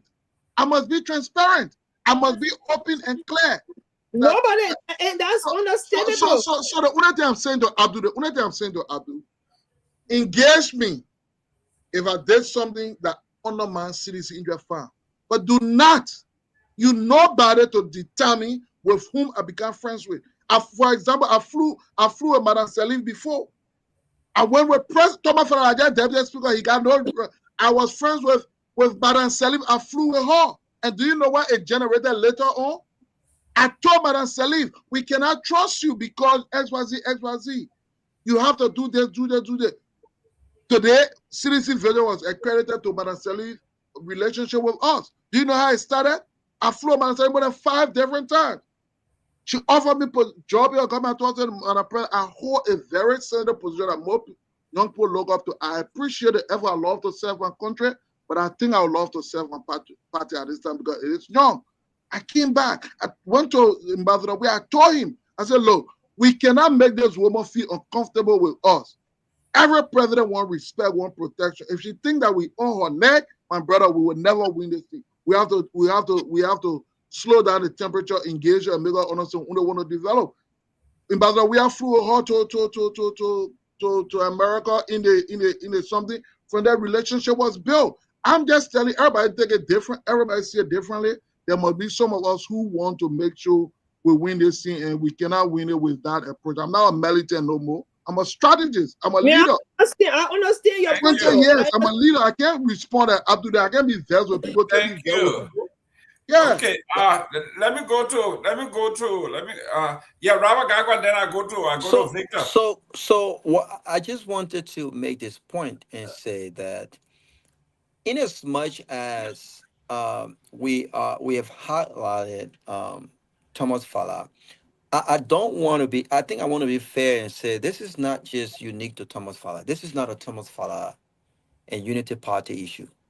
This is a Liberia political issue. That's true. And when someone talked about, I think Sarah mentioned, folks that have left the CDC, if they intend to return to the party, let them return. I think we should start having a different conversation. And this is the reason why. And I said that would be their choice, and that would be the party's choice to take them. But I think that the party again must put their foot down, and advocate for more structure. Listen, when we ask the simple question today, what separates Unity Party ideology-wise from that of CDC? No one can tell us that, other than CDC represents the masses. You have to be more specific. What does that mean? What separates the Unity Party from CDC? There's not a clear distinction. Same with Liberty Party. Outside of ethnic connection, or the Liberty Party, the Bassa People Party, So what separates all of these political parties, right? When it comes to their ideas, we don't know. And the same way these political parties are running around with chickens with no heads, are the same way members and people are affiliating with these political parties.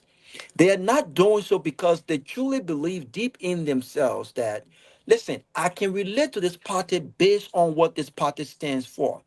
The Republican Party advocates for little or no government interventions in people's private life, right? They are a conservative base. They advocate for conservatism ideas.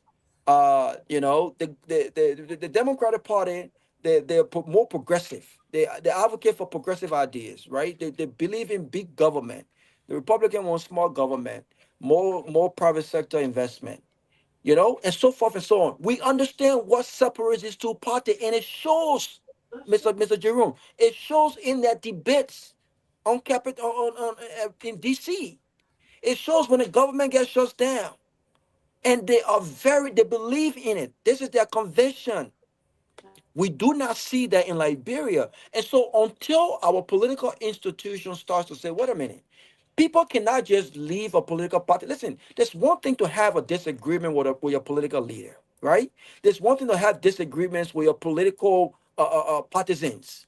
But it's another thing to say this is the party's responsibility. Now I'm going to take my personal grievances with partisans on the party. When people are leaving the party because they feel a certain way about the political leader, or because they feel a certain way about those close to the president, we have a serious problem. And it breeds greed and all of these things that we see happening when people are joining these political parties. So I don't think people who have left CDC should just be given an open door to return, because now we have an election coming up. Why are they returning? Why did they leave? What has changed since they left? Have anything changed? Have their concerns been addressed? Why? Why are they returning? So I think we should have this is the conversation we should be having, Siddiqui. I'm not saying call your friend out, because again, I don't think this is unique to Thomas Falah, but I think there's something seriously wrong here. Thomas Falah was made by CDC, and without CDC, God in heaven first, there will be no political career at the level in which Thomas Falah got, even to the deputy speaker level. Why did Thomas Falah leave the party? Why did he leave the party? And if he must return, on what basis is he returning? Why is he joining Unity Party? Does he believe in Joseph Boakai? And if he believes in Joseph Boakai, why did he not support Joseph Boakai candidacy during the 2023 campaign? Why? So I think it's important for us to have this serious conversation, because if we don't fix our political institutions, the generations that are coming up will be equally lost politically as the generations we have now, and it won't be a good thing for our country. Great. Let one minute. Yeah, go ahead. Go ahead, real quick. Mm-hmm. You know, you asked some very important questions. They are fundamental. They are some of the things I really do believe in them. You know, sometimes until it happens to you, you don't know how to respond. Like, for example, I've never been one of those persons who wrote out the red carpet for people who insult the cities. I've never been one of those persons who would just easily welcome them. Unfortunately, today I found myself at the point where my brothers in the struggle find themselves on the other side. I need them back with me, because for 20 years we fought this together. I'm getting at the point of retirement in politics. Maybe by 2029 it could see my last active front year as a political lead. You know, we'll just be at the back there, and then new generation will take over. I will hope that period of retirement happen along with these guys with whom we start. So yeah, so I hope to see them on the plan. But there is a distinction between the CDC and the Union Party, Garguah.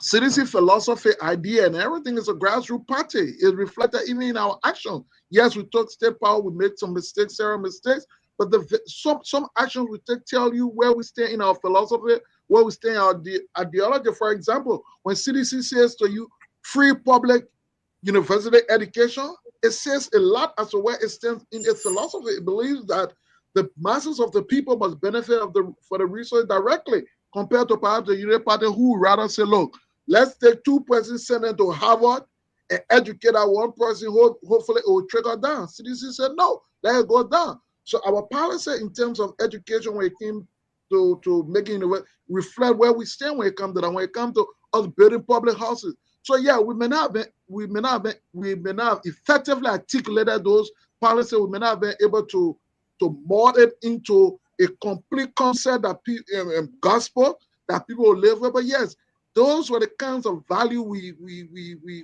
aspire to, and that is why all of the people with the issue CDC Many of them will tell you, I have no problem with the party. Unfortunately, they do have problem with an individual and stuff like that. And I agree with you. That is not sufficient reason why you should walk away because you have an issue with an individual, because it's not going to be rosy all the time. And let me conclude on this to say to Sarah, when Molo resigned from CDC and he went to form STAN, I decided to stand with Molo as a brother because all Molo had known for 20 years, then party, politics, mobilization stuff. He was leaving that when he was going to do. I stood with him. We established STAN. At the time, CDC people like the Abdul then thought STAN was an antagonist organization. They said to me, you betrayed it. They said all kinds of insults. I stood with Molo. We established STAN of strong organization. Today, STAN as an organization that CDC wants to identify with, look up to it to project serious pressure on the Barker administration. So, you know, we just need to be careful and calculated once we do these things. But, you know. And it's not CDC alone that wants to identify with STAN. Opposition as well, because STAN is advocating for the people. So opposition, any opposition will want to identify with them. It's not. Yeah, I agree. But opposition did not try to put STAN that doing it from at the stage. They were putting CDC who did. I'm saying it's not necessary. But STAN came from CDC. STAN people came from CDC. Most of the people that are with Molo are from CDC. So what do you expect? Because I'm from CDC and I was stay as a phone member. What do you expect? I mean, okay, guys, let's move. Let's move to the next. Let me start with Mr. Seleke Kromah on this one. It says here, Bon County, Magibi County Senator Natana Mageo says former President George Weah has a political obligation to contest in 2029 presidential election, arguing that declining to run will amount to betrayal of the Liberian people who continue to depend on him. McGill made a remark in Banga over the weekend while responding to a petition from the supporters of the Coalition for Democratic Change, who formally endorsed Weah for a second-term bid and called upon him to return to the ballot. Whether you want to run or not, you don't want to, you have an obligation, McGill told the cheering crowd. If you say no, then you betray us. George Weah is forced to contest. He said refusing to contest would disappoint thousands of Liberians who believe Weah can change the paradigm of governance and transforming their livelihood. Seleke, your take on this is a zero-sum game. You know, I'll be brief. You know, I see my brother Robert, you know, trying to preach, you know, a politics that everyone will expect, you know, us to kind of practice that kind of style of politics in Liberia. But unfortunately, brother Robert, Seleke and the rest of the political class in Liberia, they don't care about that.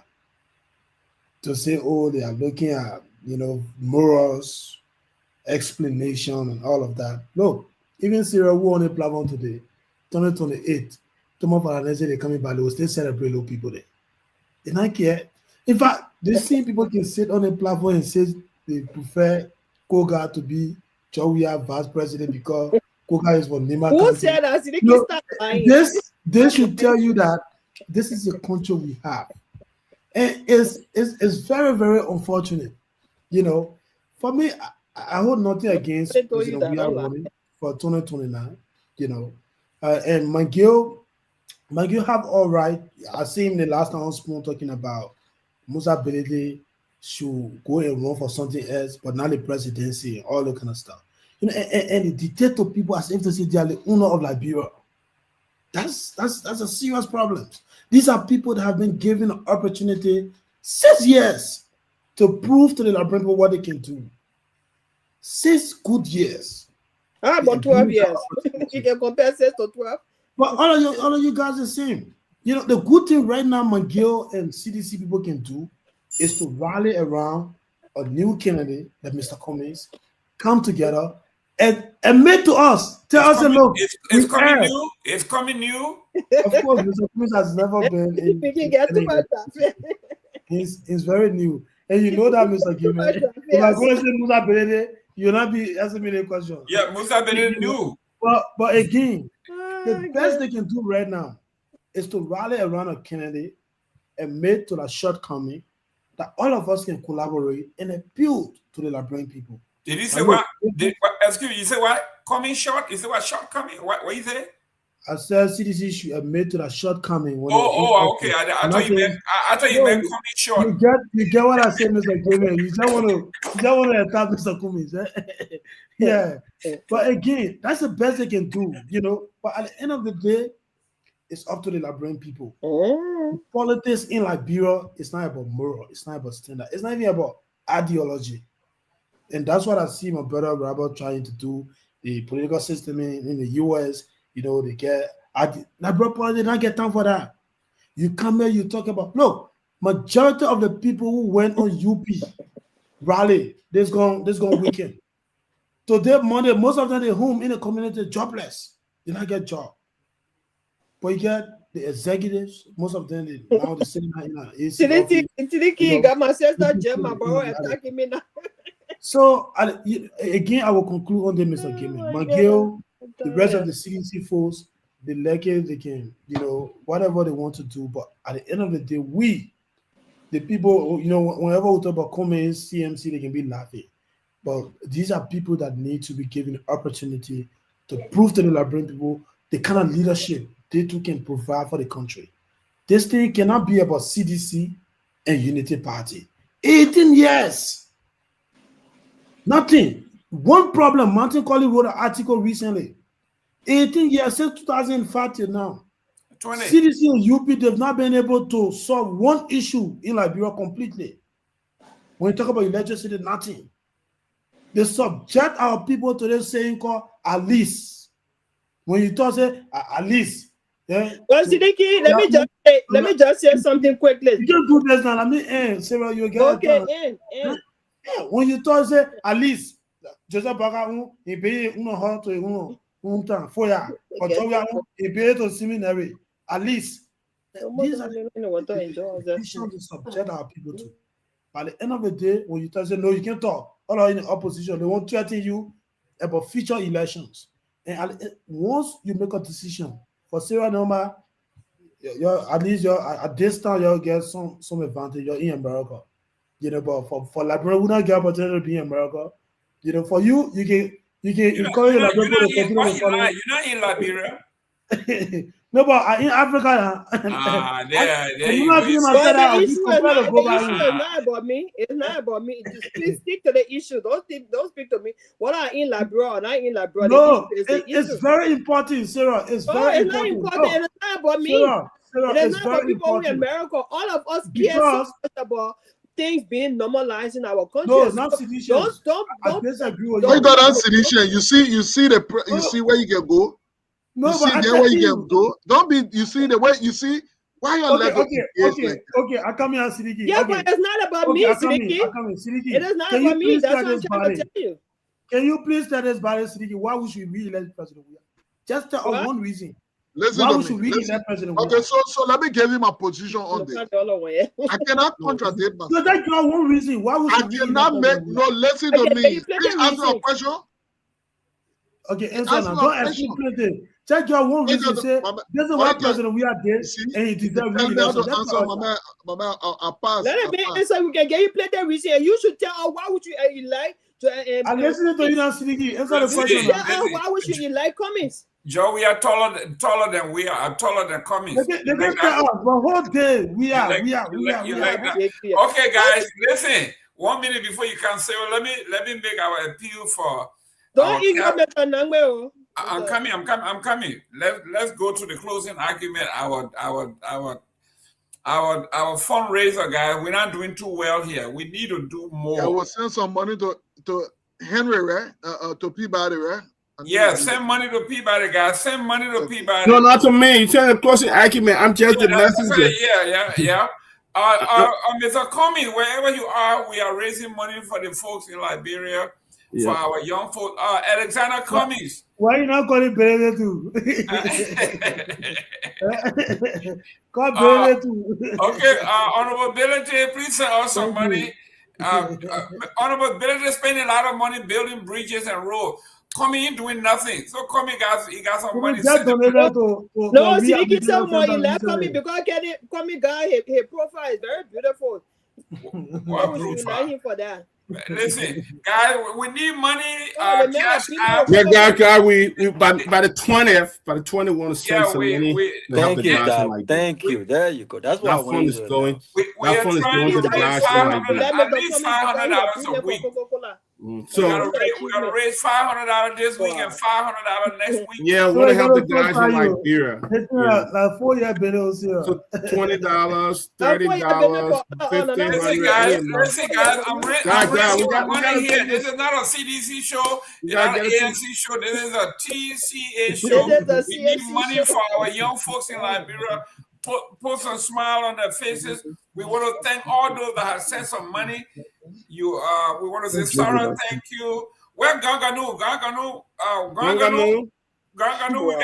every time Sarah shows up, Ganganu will show up. He will soon be coming. I think he's at work. He got a secret crush on Sarah. He don't want to say it. Yeah, then he can bring a balance $25. So any amount will help. 20, 25, 100, 200. We have one single person who gave $300. Listen, that is unbelievable. What we are saying, like today, right? We were coming on the air. The young folk were running.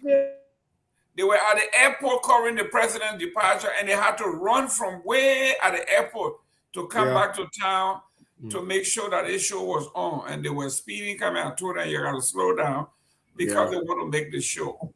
So, guys, let's put some smile on their faces. Sure, definitely. Peabody, you'll hear from me soon. Good. Definitely. So, listen. One of the people that I love in the whole world, Yvonne, is mad with me. So, Yvonne, I'm sorry, I won't say nothing again about comments. But I have to agree with. About comment. Right after Yvonne, the next person that Theola, she's coming for me. Theola, she don't joke. When she comes, she coming for me. Hostess, she said when I get heart attack, as a nurse, she's there. She will not give me CPR. Yeah, but Mr. Jerome, I agree with Yvonne. Yes. And I think, well, is it my turn now to go on the question, or is it someone else? Victor. Okay. This man is saying George Weah is obligated to running because the people want it. So if it doesn't, you will have been a disappointment. Guys, I'm gonna short transit for her. Well, I think business here. Go ahead. For over 30 minutes, we listened to these two people. Raising to the bottom, who is worse than the other. CDC came in, they did nothing. 6 years, all they did was jolly around. UP came in 12 years, they did nothing. Jolly, they're in 2 years, they're doing nothing. We're not interested in the race to the bottom. If we wants to run next year, let him run. Next election, let him run. The CDC have the receipt to collect on George Weah presidency. He ran 2023, he was defeated. In the world of business, even sports, if you took your team to the final and you don't win, usually there is a carousel of changes that goes on. So if they want to try President Weah, former President Weah, that's okay. That's really their worry. We don't have much any fish to fry in it. We're part of the opposition community. We'll do the best we can to make our mark. That's what we're interested in. The CDC, they had a headquarters rally. They got booted from the old road junction there. They were in power 6 years. They didn't build headquarters until they got booted from office, before it dawned on them that they don't have a headquarters. And so they're playing catch up. So I guess UP is getting ahead of the curve. But I think they're starting too early too. 2 years in, when people, single mothers are crushing rocks, they gather over the weekend to display wealth and opulence, and they're giving sanctuary to these corrupt government officials that they're supposed to be prosecuting. Thomas Fowler has been looting the government at the Liberian pool coffers at the legislature for years on end. Mm-hmm. Now today he becomes, the chief. They're giving sanctuary, and they're calling the most impeccable man. Let him go ahead. We think the judgment day is coming in 2029, and our people are watching. Our people are watching. They're playing these same old tired games that got the two of them out of power. And let them go ahead and do it. We're finding the third option. We tell our people, our people need to wake up. These two groups have failed us. They have failed us miserably. All they want to do is come in and jolly when our people are suffering. We're not interested in their race to the bottom. We don't care who's better than the other. That's not our problem. Our problem is to show our people what is possible, to show our people what they deserve, to show the people what they're entitled to. When Taman's father is enriching himself and mothers are crushing rocks, let him go and celebrate him joining the UP. He will join any party in power. He will join any party in power. Let him go ahead and do it. What we were doing over the weekend was inspecting our projects. We are connecting Bond County. We were in District 6 in Nimba. We are connecting those folks in those parts of Liberia that don't see the benefit of the taxes. Those people who don't have roads to bring the produce to the market, those are the people we care about. Those are the people we're worrying about. Those are the people we're connecting. And we're betting on our people. Come 2029, our people will make the best choice for themselves. They're not going to go for no failed politician, no recycled politician, jump from one party to the other, jump from one party. We're not interested in that. We have absolutely no fish to fry in that. They can go ahead and do it. We're going to 2029. We're doing our works, and we're betting on our deeds and our performance. Our people will make the choice. Excellent. Robert, would it be a disappointment if President Weah decides doesn't want to run, according to McGill here? Well, before I even answer that, I just got to applaud Mr. Nagbe. I thought he was strong, and I thought everything he said was well stated. Thank you, Robert. Thank you very much. And so I just want my only small disagreement is when you said CDC was there for 6 years with no headquarters. I think that was perhaps one of the best decisions they made. I think they are in a much better space trying to build a party headquarters outside of office as opposed to doing that when they are in power. Because we have to understand, the people elect these political parties to champion the issues that were on the ballots, economic challenges, infrastructure development, corruption, all of those things were on the ballot. And when Unity Party sees an opportunity only because they were bullied, but not acquiring a headquarters for 12 years, in addition to the 6 that they currently have, and they see it as an opportunity to purchase a building for over $2 million when they could barely pay rent just a few months ago.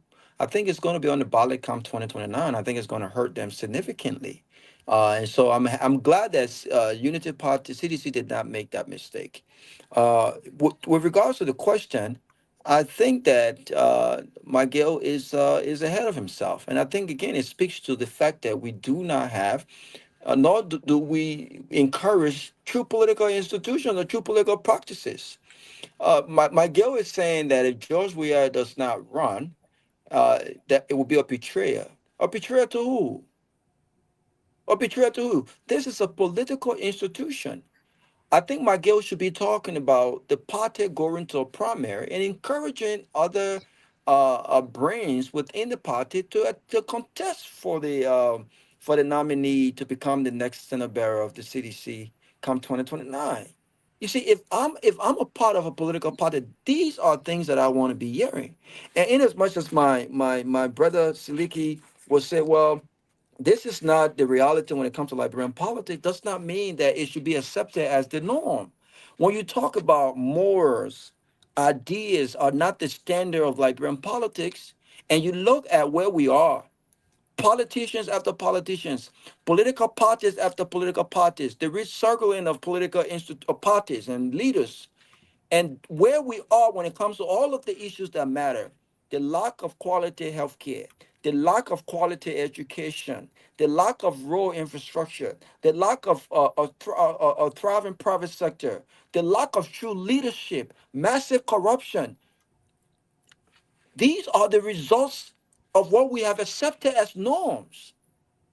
We have accepted no morals, no ideas, no standards, right? And political party congregating only to win the next election.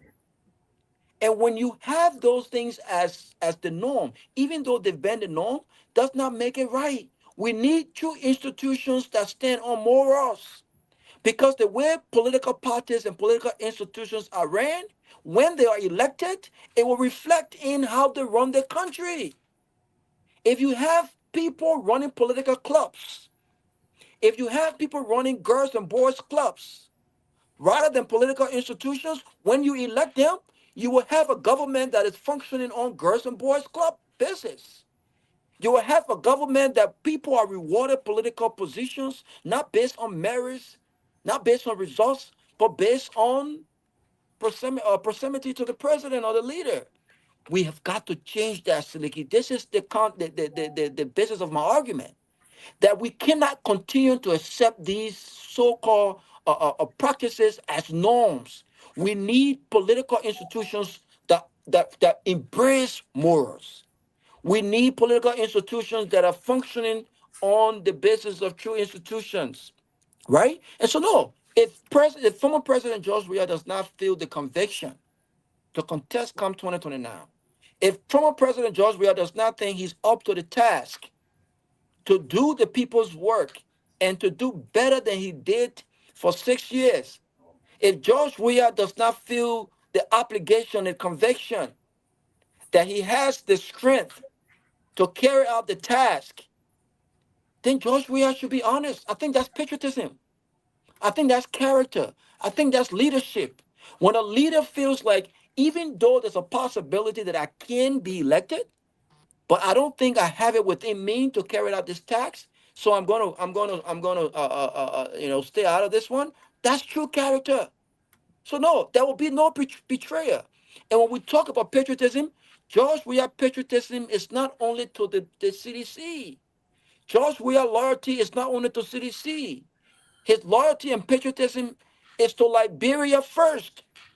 So if George Weah feels as though that it would do CDC more good running and contesting, because there's a stronger possibility that CDC could win with George Weah on the ballot than it would do the country Liberia, then I think George Weah will be betraying Liberia rather than he will be betraying CDC. So no, I don't think George Weah must run. I think George Weah must self-evaluate. He must want to do it. He must feel the passion and conviction to want to do it. And he must feel that, you know what? I think if given another opportunity, I would do things differently. I think this is the argument I want to hear from George Weah and seditions. I don't want to hear this argument that it will be a betrayer if George Weah doesn't win, only because they believe that chances of winning with George Weah on the ballot is higher than when he's not on the ballot. This is why we need strong institutions. And you know what? I'll close on this note. Go to convention. If I join any political party, I don't think I'm going to survive, because go to the convention. If I was in CDC and I felt the convention to contest the nomination, I will run against George Weah on the primary. Whether I win or not, I will go to the primaries. Go to primaries. Have an election that delegates votes. Put forth your ideas. Make the best man win. It shouldn't be about popularity and all of that kind of stuff. But again, like Seleke argue, this is the norm in Liberia. And the norm in Liberia of Liberian politics does not make it right. We must do it right. We must get our act together. And I believe it starts with how strong our political institutions are. Excellent. I think, Robert, let me just buttress what you said. Yes, come on in, Doc. I think one thing is the lack of voter education in that country. You know, our people are often confused of what to vote for or who to vote for. They don't know what they're voting for. They don't know what the issue. A lot of the people don't know what the issues are. They just, follow the flow. They follow Thomas Father carrying 1,000 bag of arrested lofa and dumping it there and doing something because he wants their vote, and they all flow, But have we taken time to go to these towns, the villages, and really educate the people on what they are voting for? Do they really see anything? Are they benefiting from anything? The people they are voting for, some of the very people from the town, are moving to town, buying houses, buying expensive car, and living like millionaires because you know what? They're robbing them, and then they go back with peanuts, rice grains, and say, "Oh, I'll sponsor you your child in college, or we're going to do that." And then they all beat drum, wear specific color of clothes, and beating drum and dancing all around the town. Our person here, they don't know what they're voting for, so they are continuously robbed. They are continuously overlooked because they don't know what they want to go for, and it's sad. I don't know even if a voter education was established to every town, every village, and every county. Would the people even listening? One thing with Liberian people, when they put their head somewhere, it's difficult to take it out. I don't care if they are even mistreated or what, they're not going to take it out. And that's the problem we face today. So the thing is, I mean, don't get me wrong. President Weah remains a very popular figure in Liberia. I mean, you can't, there's no way you can even kick him out. And also, you know, so the thing is, there'll be a third lane, but I think President Weah remain a very popular figure. CDC is very popular, you know. United Party and CDC are the only people who see that. So right now, the new political party that are coming out, the other political party, they need to do a lot. They need to do a lot to really get people, because we still see here today, it's the same old CDC, the same old UP. They are the people that ruled our political environment, CDC and United Party. But over the last 18 years, where can we come from them? You know, we got leaders. We got people who are very qualified who can lead that country. The very first thing they come and say, "Oh, this person have not been here before," or "This person was doing this." Mr. Cummings took his time, went home, wanted to lead Liberia. Oh, all along he was in something. He didn't come home. All along he didn't do this, but he want to do it now. Then he said, "Oh no, you come with all these kind of stuff." So the political environment in that country is very toxic, it's rotting, and it needs transformation. It's very rotting. I don't know what can change it and make it really new or bring it back together. It will depend on the people. Unfortunately, our people mindset, they look one way, and when they're looking in that direction, to turn it to the left or right, it can be very, very hard. That's the problem we face today. Mr. Jerome, I wanted to say for 30 seconds that I agree with Yvonne. That's part of the issue that we are talking about, where when people come and start talking about the bread and butter issues and start presenting their plans, how to change their lives, say, "Oh, what have you done for us? What have you done for us lately?" So I agree that Mr. Cummings don't have to make any donations, because this is the mindset. "Oh, my man, you just come here. What have you done? You got to build school, yo.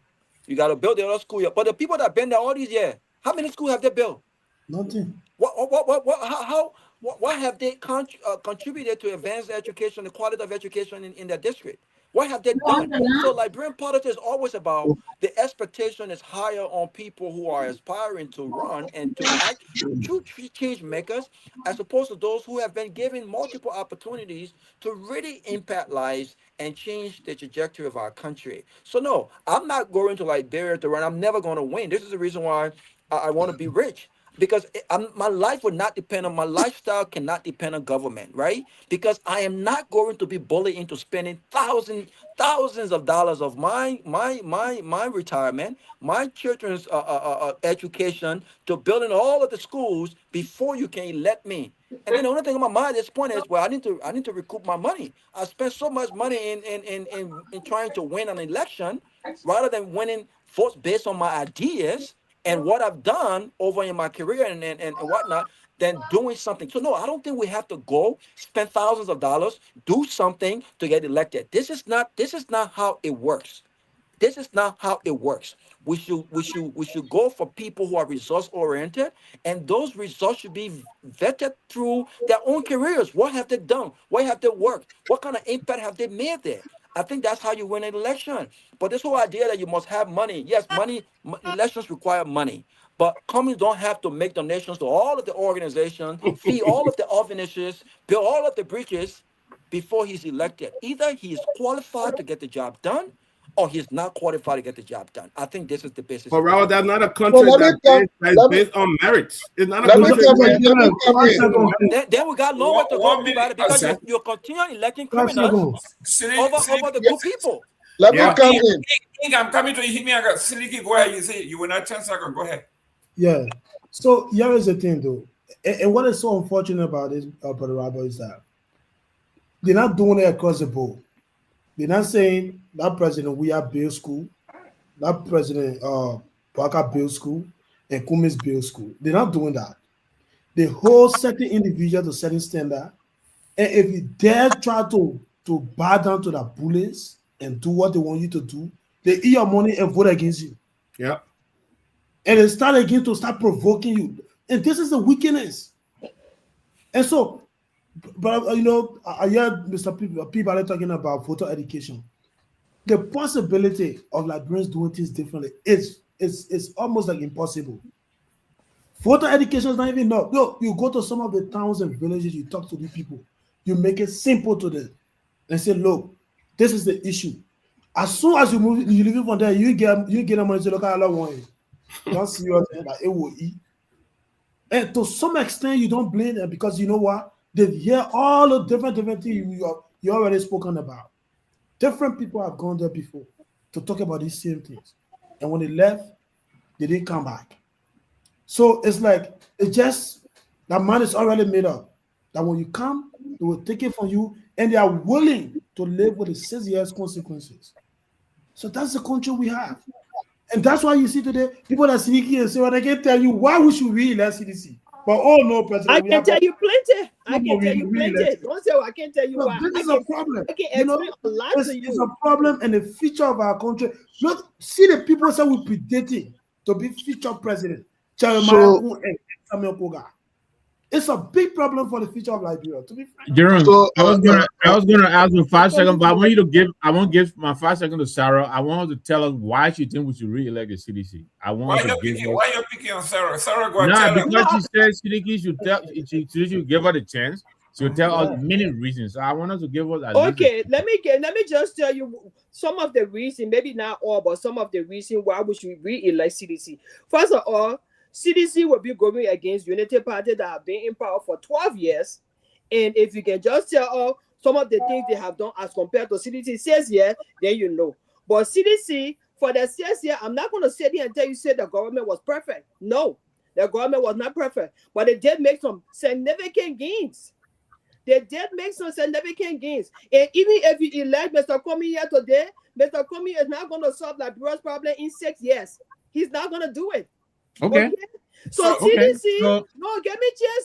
Forget about Mr. Kromah and tell us why we should get somewhere. Don't interrupt me. I gotta live the business. I gotta protect the lady. Y'all gotta protect the lady, man. Okay. We're not protecting no lady. We're protecting the speaker. Yeah,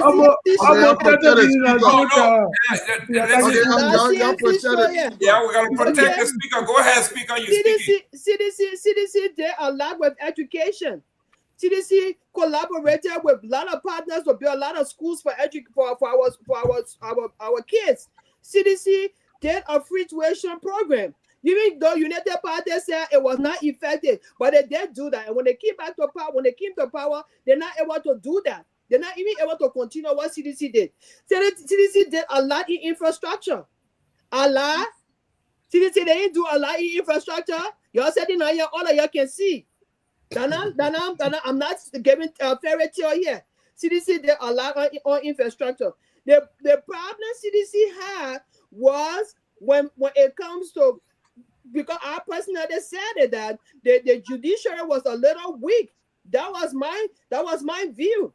That is the problem I had with CDC. And there was a need for a lot of reshuffling to be done because certain people were just complacent with certain things that were going on. But President Weah himself has a good heart still for our country. And maybe CDC here can help me, but there was a lot of things. If you compare CDC 6 years to United Party 12 years, there's a big difference. If CDC had a second term, they had already started road connectivity. Okay, all the things what United Party passing around here talking about, they're bragging about, those were things that CDC implemented. They started, but because government is continuated, they have to continue those things. And instead of giving credit to where credit belongs, they want to take it for themselves. This is the reason why we go after them. But CDC did a lot. Okay. So, Well, let me close. Let me And close. this is Just why let we me don't need a close. two-party. Hey, We y'all always hold on. A Let me lot, close. a lot. Let me close. Let me close. Mr. Nagbe sat here and said, "Oh, you know that the Liberian people want to vote for CDC. They can vote. We are connecting this. We are connecting bridges. Why are you connecting bridges? You are connecting bridges because you want people to vote for you. You're not doing it for nothing. Musa Belete was not sitting here thinking about something to do until he decided to become president. Okay, that's the fact. So if you want to come on here, we're all in opposition and want to attack me as an opposition, I will come after you as well. Now, what the quarter do? The Listen, moment you want to attack Sarah, how did Mr. Sarah, Sarah, thank you. how did Mr. Gongloe attack you Let me though? go to Man in Ink. The The Man in Ink. You're Go not ahead. trying to no, Jerome. No, I the two of them. Well, the two of them are even the same plate. You can't have Yeah, them but, go but over you to the- but you said you gave your 5 minutes to her, so you lose Yeah, out. but I don't want you to bring Yeah, it to you the give it to people her. to the Hey, but listen, Okay. in America, they say you move, you lose. I'm not,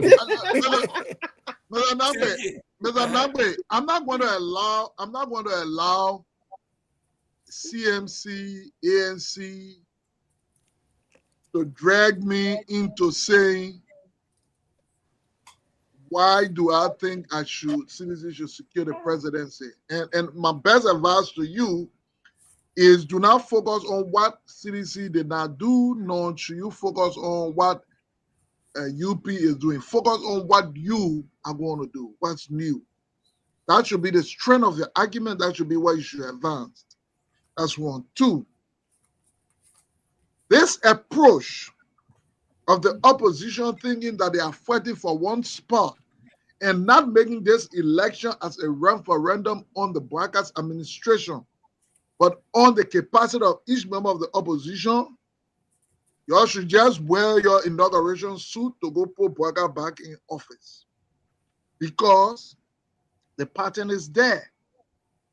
Today, there are few other parties that are more clinch to Union Party than they are with the opposition. For example, the MPP, it was with CDC. Today, it's split somehow.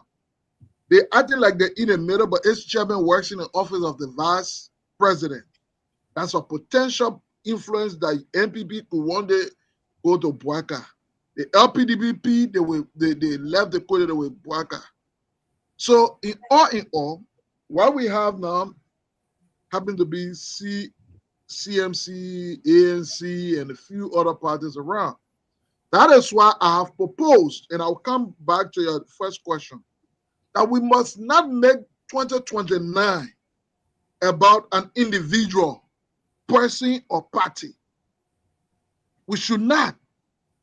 We must sell a broader narrative and objective that every other party in the opposition can buy in. And eventually conversation as to who among those who aspire to become president become the best.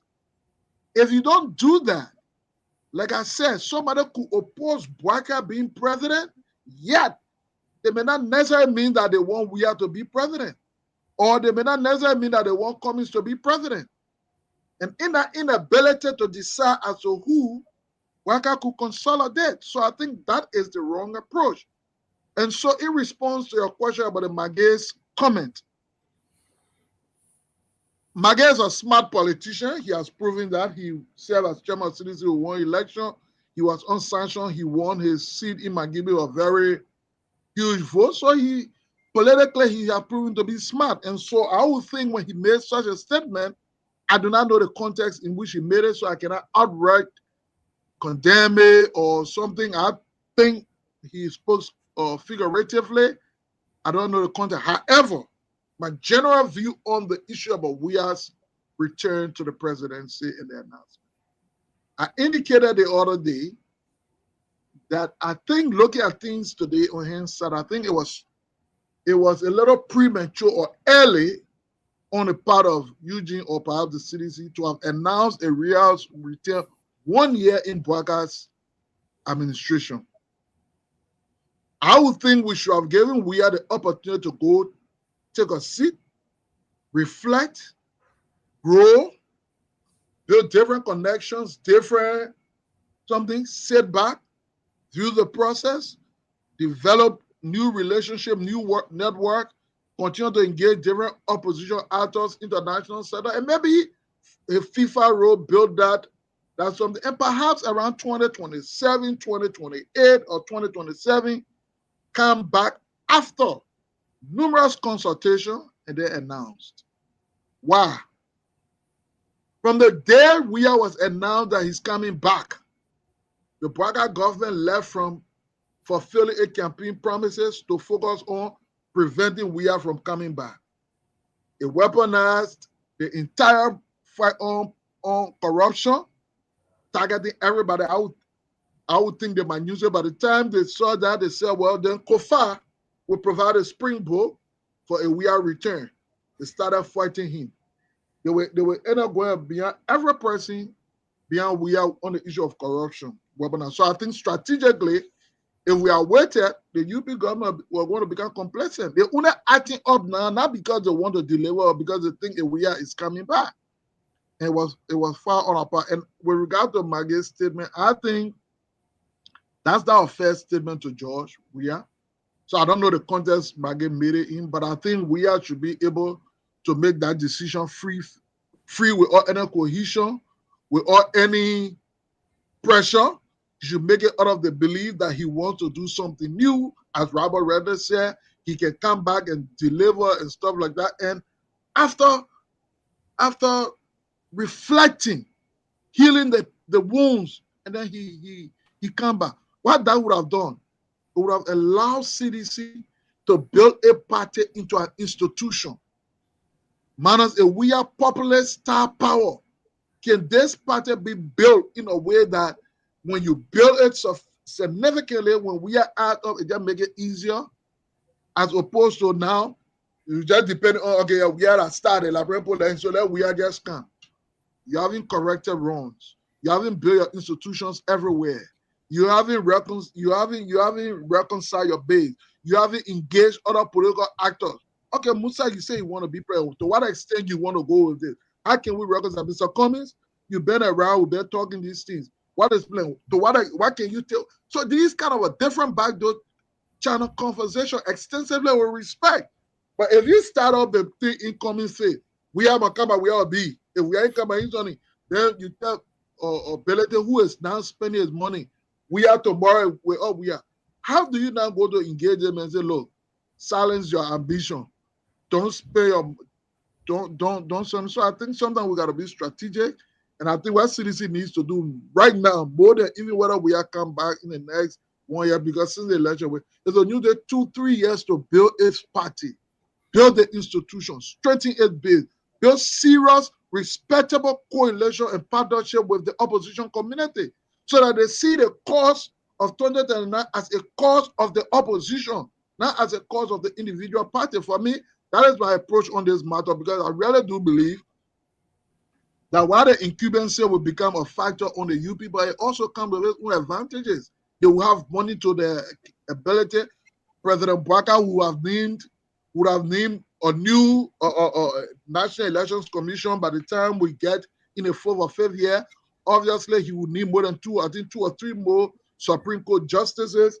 They would have so with all of those factors, the only thing you have will be the people that are represented through these different political parties. So for me, if I cannot answer, I will not come on closing argument again to litigate why CDC is better than ANC or why CDC is better than CMC. I personally, I wouldn't be able, I would not engage in those conversations anymore. I will sidestep it. I will blind sidestep, because what I see unfolding in the country, I see the Union Party consolidating. They are consolidating. And the reason why that should scare, that's exactly what Madam Salif did. When Madam Salif got ready for her second thing, what did she do? She brought the Eugene Nagbe, she brought the Delors, she brought the Musa Belete, she consolidated. While we're still fighting among ourselves as opposition. And then eventually what happened? So I've seen the same thing. So that's my role on that. So can I just express a disagreement here, please? Yeah, go ahead, real quick. Please, a disagreement. First, if you said that the announcement of former President George Weah returning made the ruling party to abandon campaign promises to focus on attacking or targeting sedition, then I think it's a good strategy if you ask me. If the announcement of the former president or party in the opposition can easily distract the ruling party from its objective to govern and ensure that the Liberian people's business is done, then come 2029 is going to be on the ballot.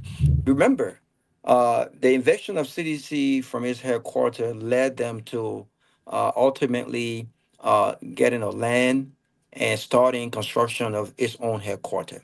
That very step, right, encourage Unity Party as the ruling party to say, you know what, we cannot have CDC constructing its own headquarters outside of power, and we've been in government for all these years, and we don't even have one of our own.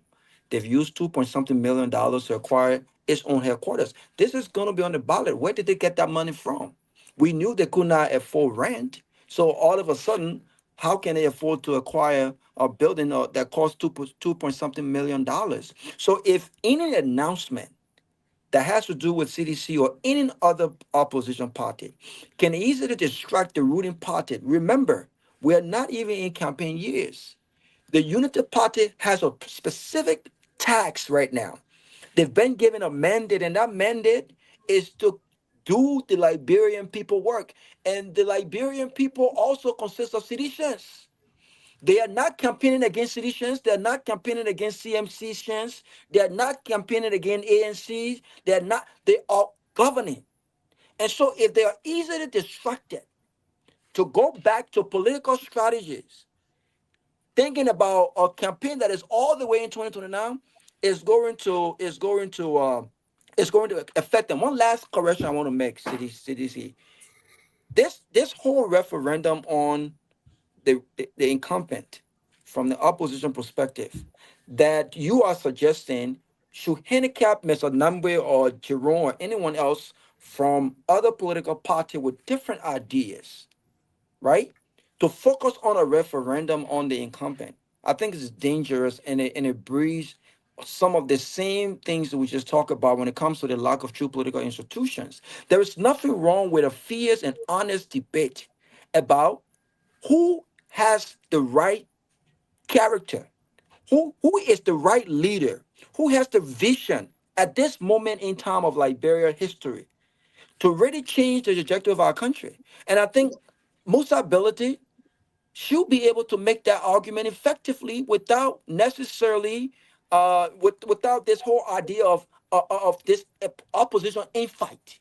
I think we But can that's make the argument effectively. but I think Robert, Alice Cummings. Robert. Let me real quick. I think Alice Cummings can effectively, without insulting CDC, can effectively say, "Listen, my people, I think I'm well positioned to be the next face of Liberia.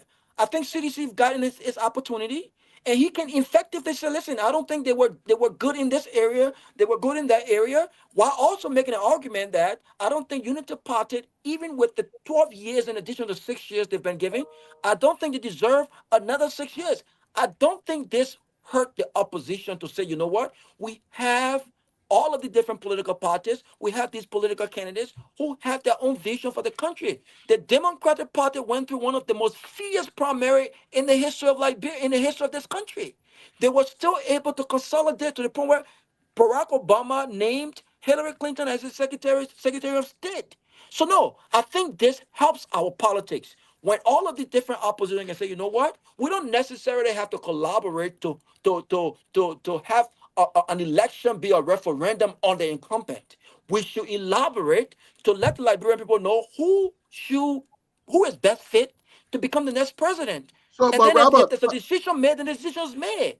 but Robert, I think you misunderstood my point when it comes to that. I'm saying to you that the opposition individual parties, collective parties should focus on its strength as opposed to the weakness of other members of the opposition party. But So, Mr. Nami can make the argument. Mr. Nami can make the argument. Wait 1 second.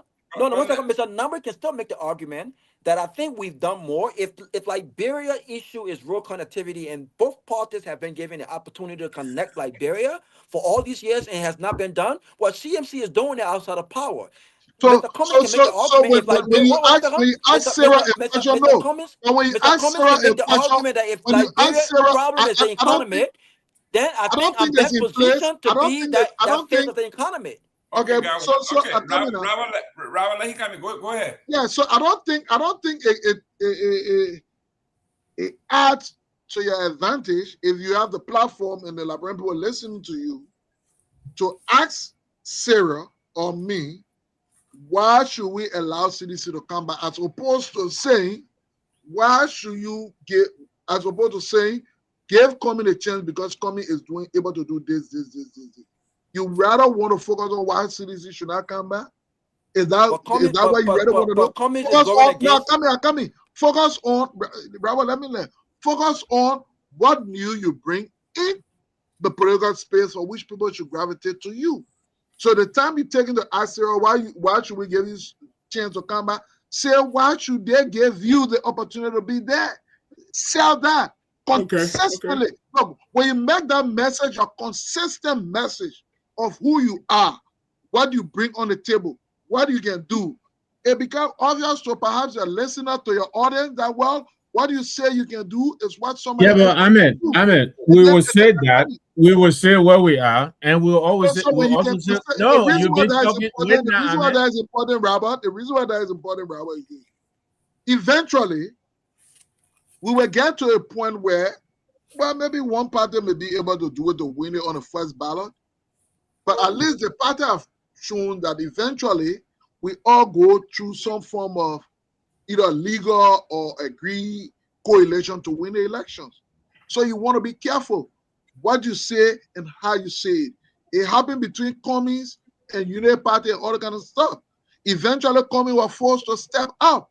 Not because he didn't like Bouaka or he didn't know Bouaka, or not because he didn't want to make a choice, but because of the different denigration that came from all of the side. Yeah, because the goal was to remove the next president. Let me just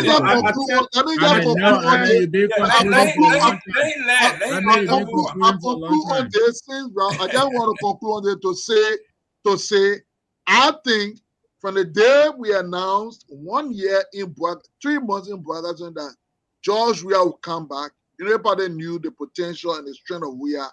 From that day, they formed an approach to ensure that they eliminate that possibility while they work on their own. How we build our party, use the 1 or 2 years, allow Weah to grow himself, reflect, develop his own capacity in different perspectives, build new relationships, see the war from a different angle, not necessarily political one, just grow in something. While CDC as a political party build its capacity to win the election on its own, strengthen itself, recruit new people, bring in new minds, make the party appear like it's open. I want to be president tomorrow. I think I can go in CDC and that possibility exists. Grow the party in 2, 3, 4 years. You can come back and say, look, we have done all of these things. We think the only person that can carry us through finally is we are. We will come to a new party, strong, well organized, and then perhaps his star power could just be an icing on the cake. His early announcement have created a whole lot. The other day, his wife's institution was attacked. Now it's government, whether you like it or not. Government has the capacity. They did it to Trump in America, so it's not just a Liberia thing. Except that the Trump people were different. The Democrats went for Trump. He went to court. He would have gone to jail. So they tried to put him down, except that his base was strong. From the day the Democrats knew that Trump would have been a potential threat, it went there. So I'm just saying, how we announced 2027, 28, we have called the Unity Party with the pens down. They would have been complacent. It would have been a different ball game. Great. I tend to agree with Seleke.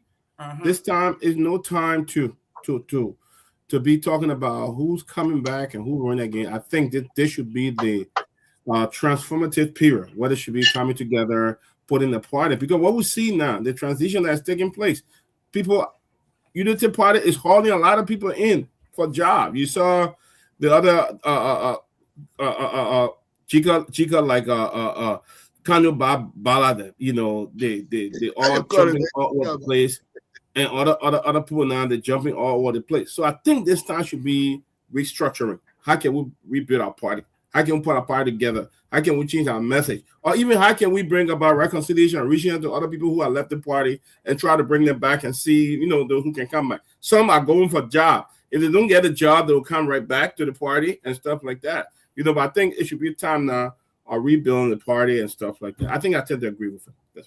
Okay, ladies and gentlemen, we got 5 more minutes here. Let's go to our Cash App, guys. We need Jerome, wait a minute, Jerome. But yeah, the number wanted to say something. I got something to say about all this. I'm coming to you. Let me Okay. make my announcement. I'm coming to you. All right, Chief. One of the things that we're going to be talking about here would be Victor. I asked this question to one guy from the State Department, retired guy from the State Department. I wanted to know why the USA could not get rid of any leadership in Cuba. And he said, this is to answer Dr. Peabody's question. He says, the folks in Cuba, they are so educated that to convince them otherwise is almost impossible. So based on that, well, we all look at the data. Okay, Cuba has an exceptionally high literacy rate, nearly 100% for both youth and adults. And it is said overall adult literacy rate in Cuba is 99.7% to 99.8%. Youth literacy rate is almost 100%, 99.9%. So what we are saying here is there is a correlation between illiteracy, okay, and being gullible. So we can do all the education we want. The government is in the government's interest to not educate the folks, because the more educated they are, the harder they are to convince. That's why they're not educated. Victor, you wanted to say something? Yeah, thank you very much. I had asked my sister Sarah here to tell me why the CDC should be reelected. You know, and she said they did a lot of things without any specificity, but that's okay. We don't have to be specific now. We still got time to go to sharpen our message. But I disagree with Ahmed. We're all in the opposition community. We will celebrate what we are, and we'll also make the decision of what we are not. We are not the CDC. The CDC is the CDC. The CMC is the CMC. I think to put all of us together and lump all is to play to the CDC because they're the biggest opposition, and we're trying to replace them. We're trying to replace the CDC as the runners-up party into the second round. We're not going to shy away from that. We're not going to tell them we're all in the opposition when we know clearly. You didn't form a party to be major opposition. You form a party to be ruling party. You form a party to be major opposition. You form a party to be a ruling party. So when you hear all about when you win a ruling party, that what we're fighting for, you want to be up major opposition. We give it to you, but that's not the position we want to be in. We want to be the ruling party. Let the man land. So why you fighting, Chief? Victor, go ahead, amen. Go ahead. You're rattling these people. Yeah, thank you. So what we are looking for, Ahmed, is we're going to the second round. We're looking for a spot into the second round. If it is a CDC, it is a CDC. Victor, you're going to fraud leap ANC? We're going to fraud leap ANC. Seleke, sorry about that. We're going to fraud leap the CDC. Ahmed, sorry about that. This is what we're about. We're not here to. We are all in the opposition, but we will distinguish ourselves. Yes, we are the opposition. But we're not going to be the opposition as one big amorphous block. No, we are going to distinguish ourselves. We're going to tell people who we are and who we are not. We are not the ANC. We are not the CDC. We are the CMC. When now, you league, CDC, you the ruling party straight. As to what Ahmed referring to, we're not afraid of what's going to happen in the second round. We're not worried about that. When we get there, we'll deal with that. It's not going to be the function of our behavior before the first round. We are here to make our mark. That's what we're doing. So Siddiqui is So you're not saying, going to yeah, negotiate. You're not going to negotiate for a vice presidential position to enter the opposition party. you can come and negotiate with us. Oh my For gosh. For the vice presidential position, you can come and negotiate with us. So are we this is how we're gonna run our country. You see this way. this is what I just talked about, Siddiqui. But here's the thing, right? This is why this is what The bothers real me. country must be in leadership. But this is what bothers me, right? You're not talking about the president picking or running mate based on his own vision for the country. Correct. You are talking about the president picking a running mate based on a political negotiation on the basis of a referendum against the incumbent. This is dangerous. But everywhere the world, that's how vice president. Wait. No, Siddiqui, wait. Everywhere. Wait. This is the reason why. No, it's not. No, it doesn't happen everywhere. Stop. It does not happen everywhere. That's a false use narrative. America as I agree with Mr. Nagbe. The CDC, the CMC, the ANC are opposition political parties with different ideas. Absolutely. Both parties have been given different opportunities to implement their vision for the country. CDC and Unity Party have both been afforded the opportunity to implement and their vision for the country. I think CMC, ANC, and the other opposition party, I think they have the right to respectfully say why they are best fit to lead Liberia and ask for the same opportunity both Unity Party and CDC were given. I do not disagree. They can also do that. They can also do that while effectively distinguishing themselves based on what CDC has done and has not done and what they intend to do. This whole idea that everyone must come together to remove one party, we've seen that play out. Unity Party, ANC, and all of the other political parties came together not based on or share core values, not based on ideas. The basis of their coming together and collaboration was to simply remove George Weah and CDC. Where have that gotten Liberia? Unity Party is there now. Where have that gotten Liberia? Nowhere. We are still at square one. So what I'm saying is we should get away from this whole mindset that all of us must come together to remove the other political party. No. That's a What path to the happened to the ideas? presidency. What happened to the ideas? What happened to the vision? What happened to us explaining or articulating what distinguishes us? So no, don't tell CMC and ANC that it's in their best interest to not say what CDC did not do right. It's in their best interest to focus on how they want to do it right. No, they can effectively do both. They can chew gum and walk at the same time. And I'll close on this note. If Unity Party feels that because George Weah is returning, whether Eugene Nagbe had announced it or not, I think it was implied that George Weah will run come 2029. I think it's implied that George Weah is one of the biggest opposition political figures in the country, right? If the announcement takes them off focused on running the country, focusing on making sure there's no car getting stuck on any road in the country as they promise, focusing on infrastructure development, focusing on agriculture, focusing on all of the things that matter, the bread and butter issue. If that would distract them, then guess what? It benefits the opposition. They're supposed to be governing the country. And so this idea that, CDC was announced, and so somehow the former first lady is being targeted, and blah, blah, blah. If the Unity Party cannot, in their position, they have the University of Liberia. The Redemption Hospital has been built. They have the Emory Hospital. If they cannot effectively run these government buildings under their control, and they feel like it's politically beneficial to them to go after Cloud Real City of Hope, then let them do it. Let the law and the facts go where they are. But this whole idea that everyone must cut tower and shut up, and because of they want to remove Unity Party, Robert, let me just give you a quick information. Robert, let me just give you a quick information. Robert, you don't have this quick information. Let me add this for you. Robert is right. What we will not do, we will not take ourselves as one block of opposition, do the back-breaking work for the opposition, and then tomorrow, the so-called big body, they kind of ride the crest, or we, the big people, therefore we must. No, we are going to establish ourselves. We're going to go into the communities and do our work. We belong to the opposition, but we're going to distinguish ourselves. We are working as distinct. Let me just end. I mean, why you keep interrupting me? Let me finish. Because I don't know what you gotta make but Victor, you're not coming here to scare people. You're scaring this guy. What's your problem? But look, Robert, like in mathematics, they have certain problem. The only way you solve it except you use a formula.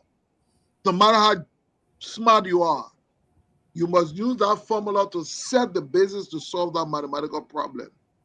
So it is with politics and that of Liberia right now. No, I want you to apply that. Are you telling me CDC is the formula? No. Okay. No. The Okay. formula is that a single political party have proven over time cannot win the elections by itself. Correct. That formula requires building group of parties together. Sometimes it means bringing like minds. It means negotiating the process of forming that coalition. In America, in different parts of the world, it happened. Donald Trump, natural pick, would not have been the guy he has as his vice president today. Beyond the fact that that guy opposed him and thought that he was the worst president to ever ascend to the American presidency, that man and Trump never had anything in common, not vision, not anything. Yet, they were Republicans. Of course, he was a Republican, yet he didn't believe in Trump. He felt that it was the worst Republican ever. There are many Republicans who disagree with Trump. So it is with Liz Cheney. The point I'm making to you, the calculation was that you need also a younger face who could appeal to the young people. And he became a compromised vice president of Trump. On himself, that's the point I'm trying to make. In politics, those things Trump happen. did not win the youth vote. He had In no politics, business. Trump did not win the youth vote. But the guy represented those skeptical Republicans of Trump. He represented them. The point I'm making to you is that selecting how would a negotiation rather than George Weah being the president and strategically saying, and this is not the Liberian mindset. This is the way I was just raised, right?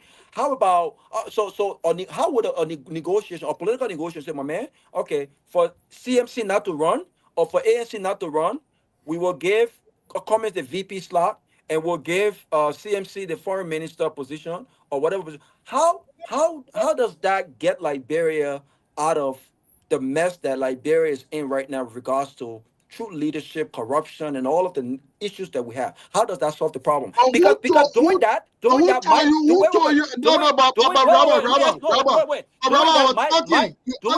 defeat. We got to roll on now. This is not for CDC.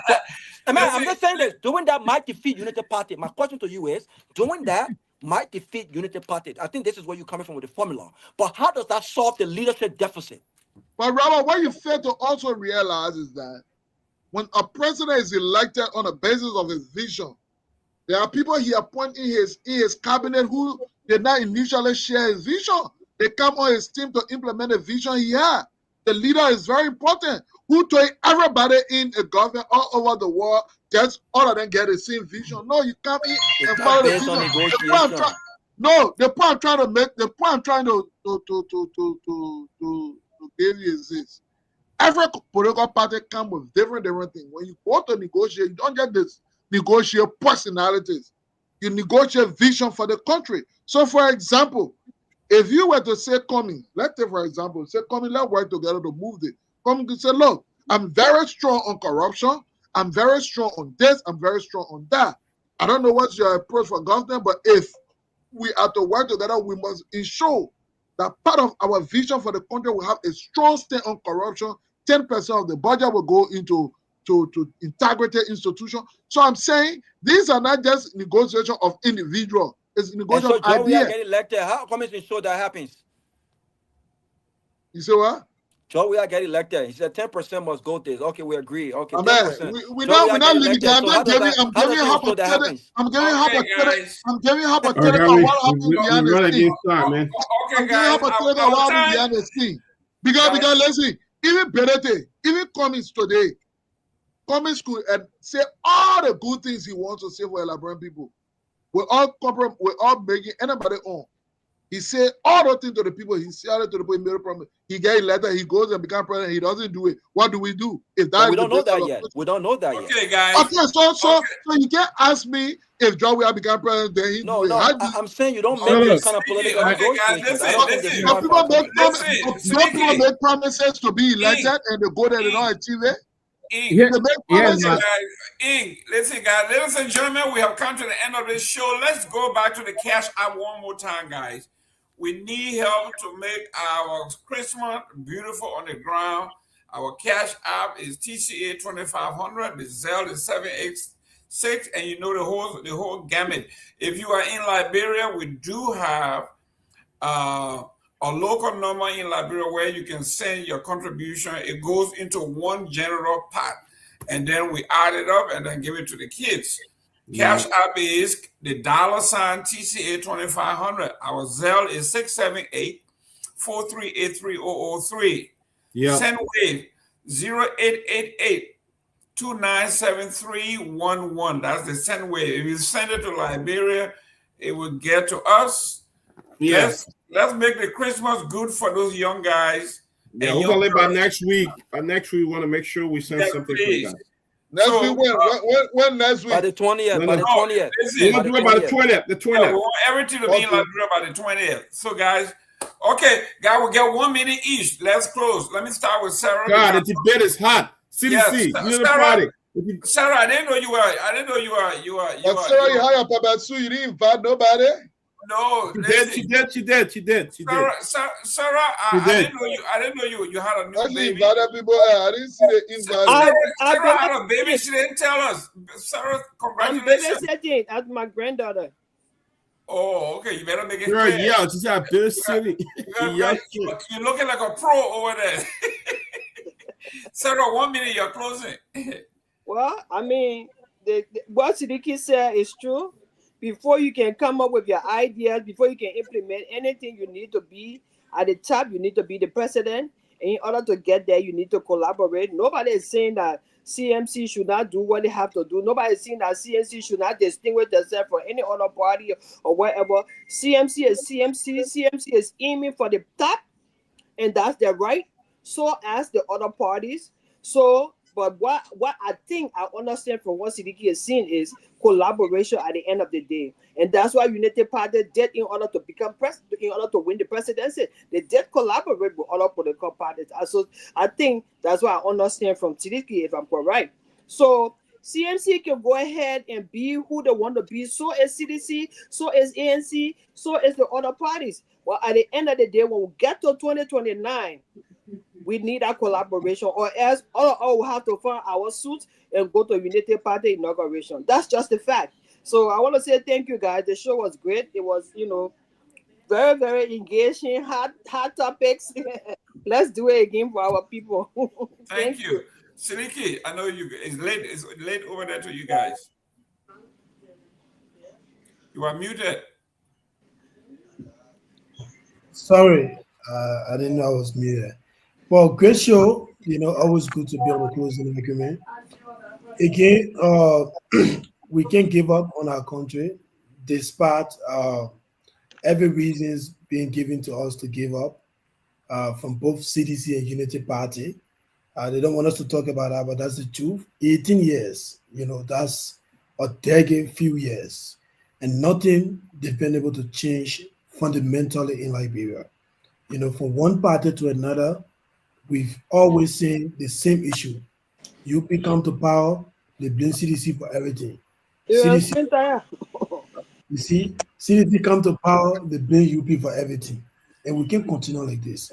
It have to be a point where Liberians can say, you know what, enough is enough. We are moving forward. And to move forward, we're not saying CDC or people that are seditious are not Liberians. No. All of us, we can work together, we can collaborate. But it should be done on the basis of loving your country, being a patriot. And when you are a patriot, CDC were in power just 6 years ago. They can rally around any other person. You can say only Garguah and Joseph Boakai, the only two people can lead our country that are UP and CDC. And they've done nothing fundamental that we can see and say, no, all the things you're talking, say you must wait before you leave. Okay, You've been winning and leading. Why are not to how to see? Nothing. But whole day you must win and lead because that's the norms. And I had to, in fact, whenever there is second round, Mr. Gayman, I will close on this. The conversation about support is not always about how they can change the country, how they can provide jobs. It's always about you can't support me, I will make you minister, I will give you SYZ positions. CPP, during the second round, we had a press conference, outline conditions that could, inform our decision to endorse any of the parties in the second round. None of them could commit. When the CDC trial, and I know it was just a free and fake promises they were giving to our executive officials. They tried, they started engaging, all that kind of stuff, and you people might have felt entitled, and all that kind of stuff. And at the end of the day, the executive committee of the CPP had to vote to endorse the CDC. But we keep continuing like this. 178 years old, and two parties. Somebody who was 18 years old, 2005, that person today, how old is that person? Nothing have changed. 18 years. And every day, you say, we'll get a country by the wheel, then UP go again and rally around Jeremiah, 2035, they come again. Say UP. That one will be all? No. Won't change. And that change is Mr. Alexander B. Cummings. We'll give it a try again, comes from now. We'll change the country. Every Liberians from all walks of life will see the difference in our lives. And it will not be in political party, but you will see the difference. You'll see it, you'll feel it. So this is what we have to say. Thank you so much. Have a wonderful night from my end. Thank you. Good. Honorable Nagbe, he says you will feel it, you will see it, but he didn't tell you what you're going to see, what you're going to feel. Go ahead. Let's see you. Look, let me. You see,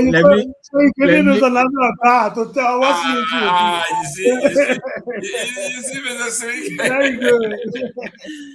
Let me express my gratitude to the platform for ending this movement, which will give me time to go and relax and watch Jalen Hurts and the Eagles put the hurt on the Bears tonight. So I want to thank you for that. But let me say this. Look, we are all in the opposition community, but we are not a merger. We maintain our individual identities and we will assert ourselves in the CMC. We are not one and one identity opposition. No, we have our distinguishing characteristics. For us, we're doing for our people those things that hurt them the most. We're telling them now. We're not waiting for election season. We're not waiting for 2028. We're starting now. That's what we're doing. And we're betting on our deeds. Our people are paying attention. So yes, we're part of the opposition community. We'll do the best we can to work with the opposition community, but we will not shy away. If a part of the opposition community does not meet our expectation, our specs, we will make it known. We're not going to just corral everybody and say we're in the opposition. No. Some of the people in the opposition camp, they fail our people, and we have to say so. They fail our people miserably. What did they give us? Sanction upon sanction upon sanction. Some of them stack up millions outside of the country. We know that. They're enjoying, and they don't want to talk about it. We come on here, you think we're opposition. No, we're not. We're not the same. We may belong in the same camp, but we're not the same. You're different, we're different. And we're going to run on our characteristics. We're not going to corral ourselves here and tell everybody we want opposition. No, that's not what we're up to. That's not what we're after.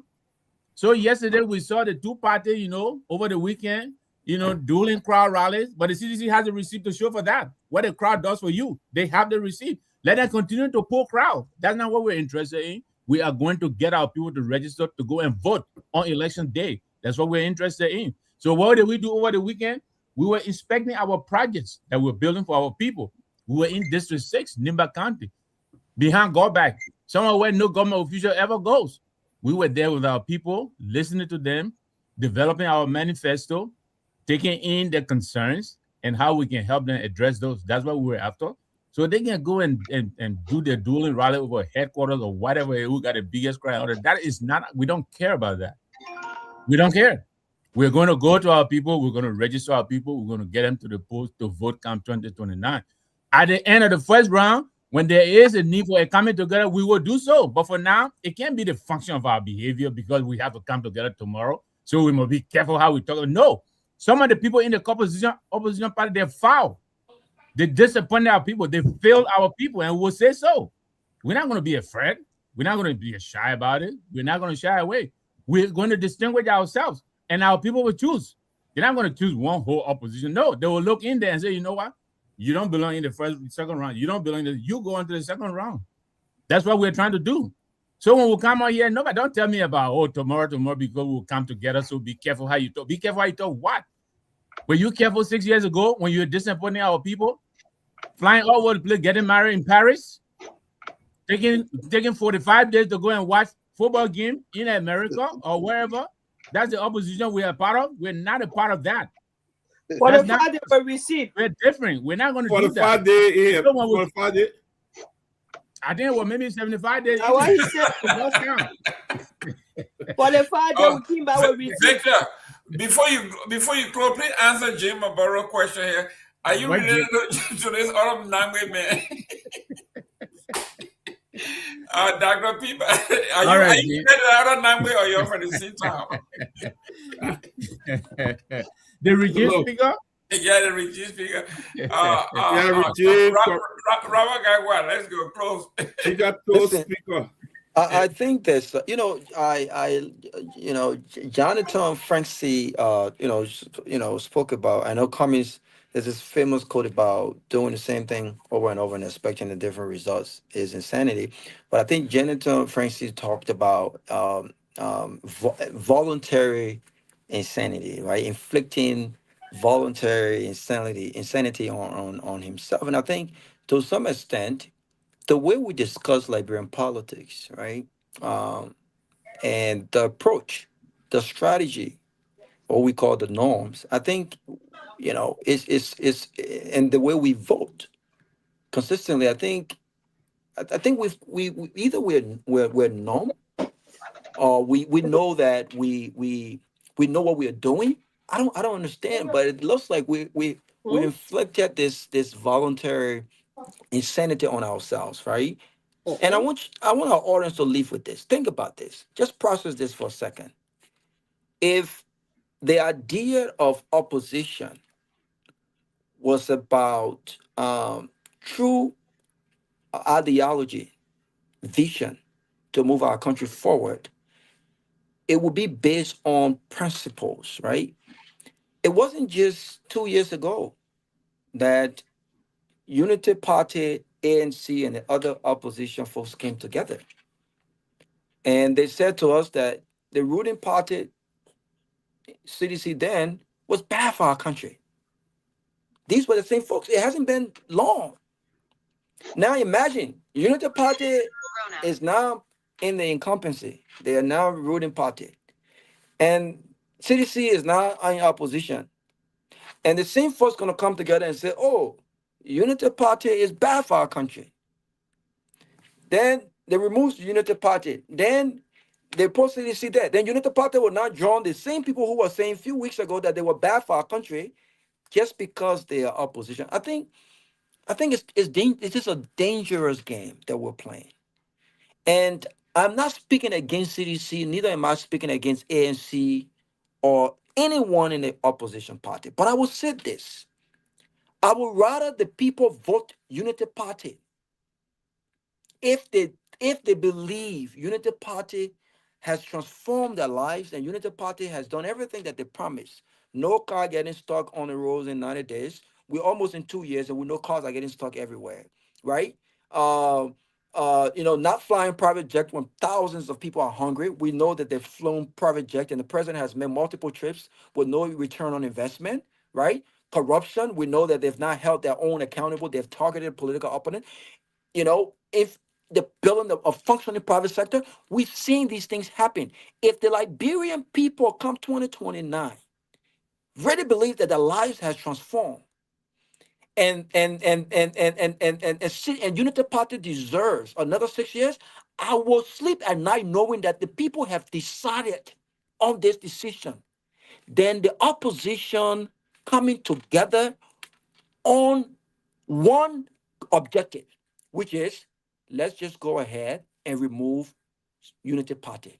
I think it's dangerous for our country. It has gotten us nowhere. We need political institutions to function as political institutions.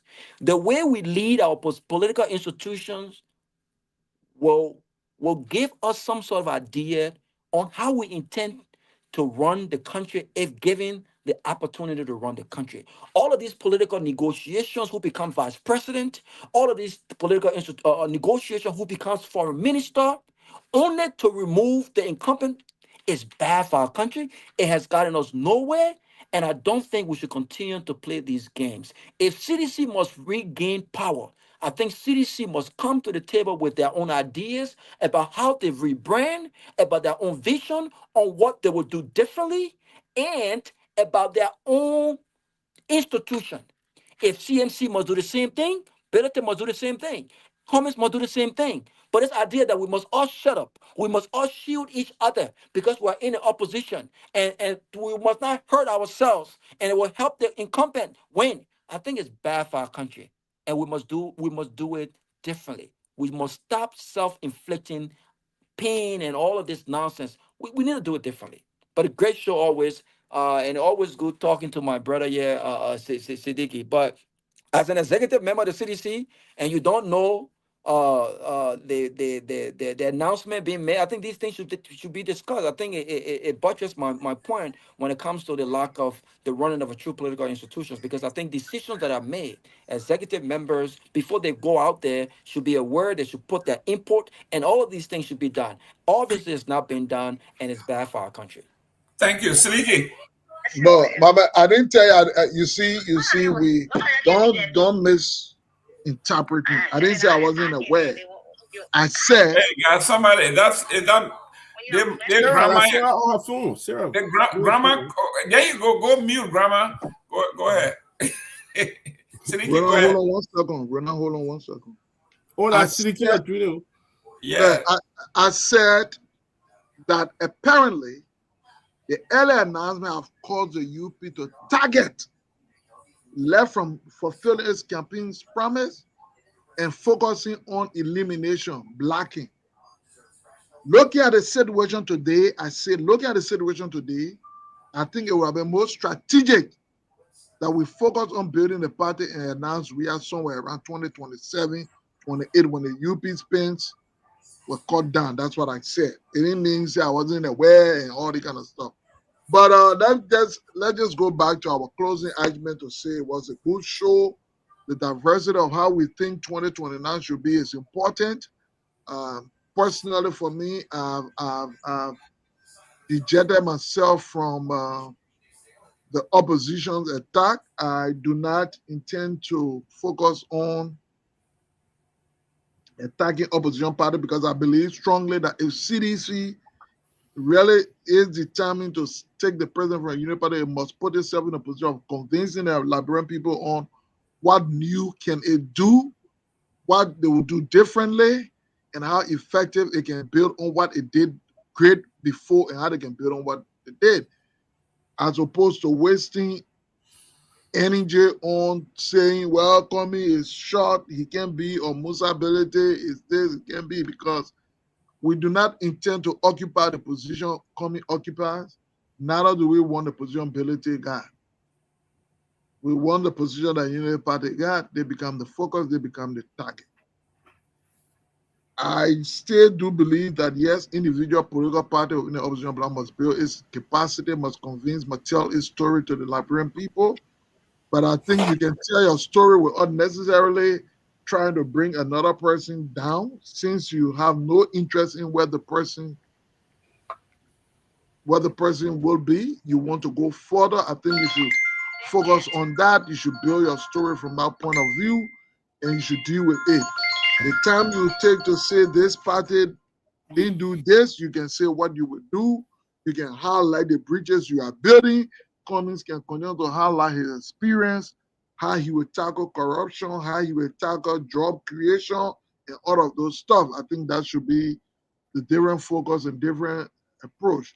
The reason why that becomes important is because, at least for the last 3, 4, 5 elections, they are proving that every party that won with some form of coalition, some form of collaboration. And so cementing these bridges now can become critical, can become very much the path on which you walk to consolidate an opposition, to consolidate a coalition at the end of the day.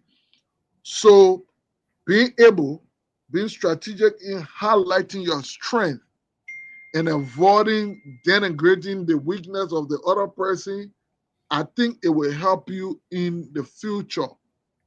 It does not take away anything from you if you only focus on selling yourself as opposed to denigrating the next person. That is just my approach for the opposition community. And I do believe that nobody should pressure Mr. Weah in running. He should be convinced that he can do better. He wants to do better. He got more to offer. He will be betraying nobody if he thinks that it's not in his interest to contest the presidency. If he believes as a Liberian that he has more to offer and he wants to offer, it is also his right to get involved in the process and do so. But all in all, it was a great show. I conclude to say I do have difference in political view. I have difference in value, but I'll never allow it and will never cross path on who my friends are. Jerome, you are from the CMC. Despite your position, it might be with the CDC, against the CDC, against what, you'll always be a friend and a brother. I will respect you on that path. So it is with the likes of Thomas Fowler, Sir Joseph, Moba Molu, Joshua Saki,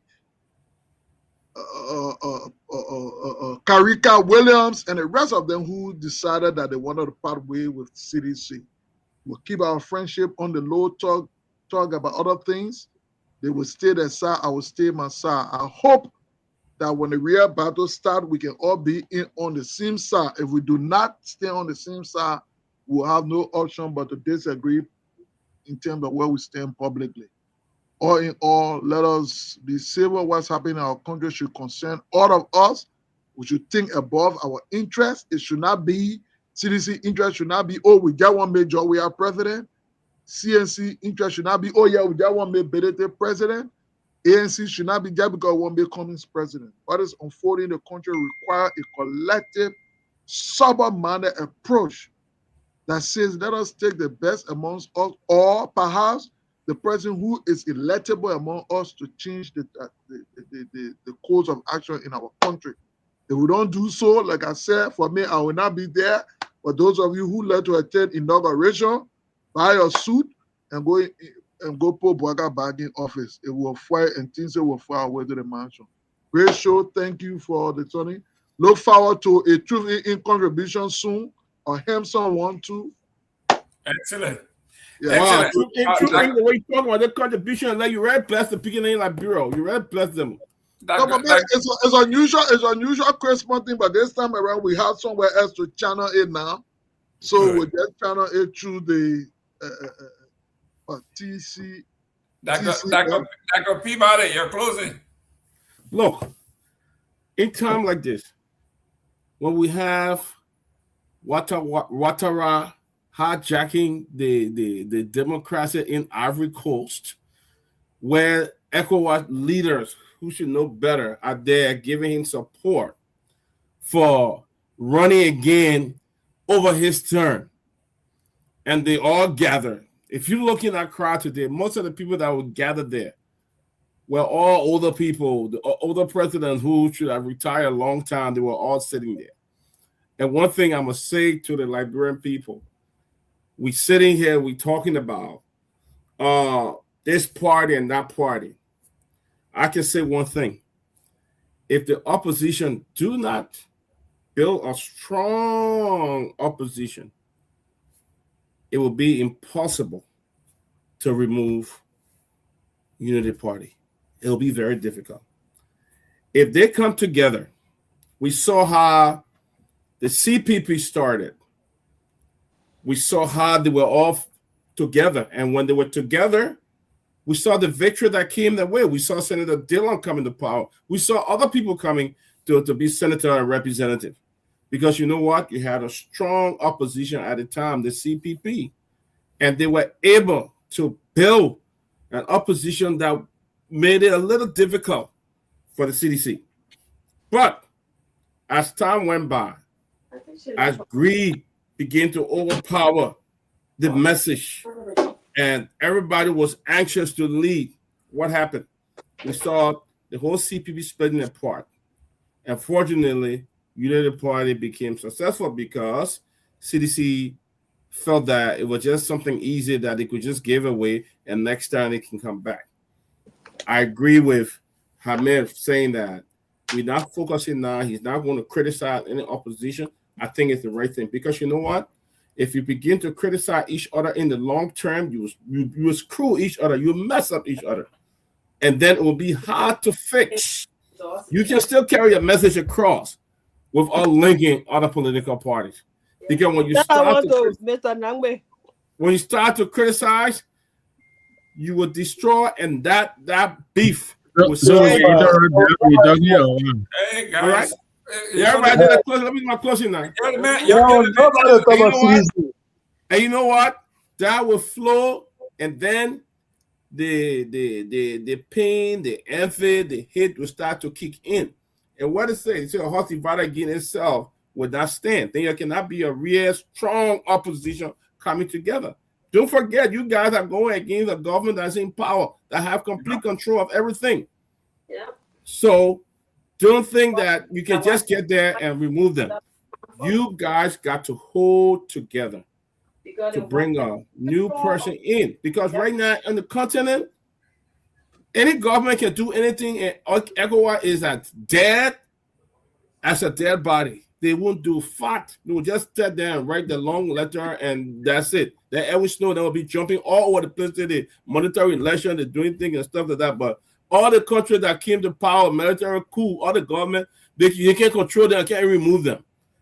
So you got to have a strong opposition to make things happen. But great show, Mr. Gayman, as always. Guys, don't forget, let's help those guys. Those kids are still in the studio right now, making sure that the show is over. So let's send them something for the Christmas to help them. But great show, guys.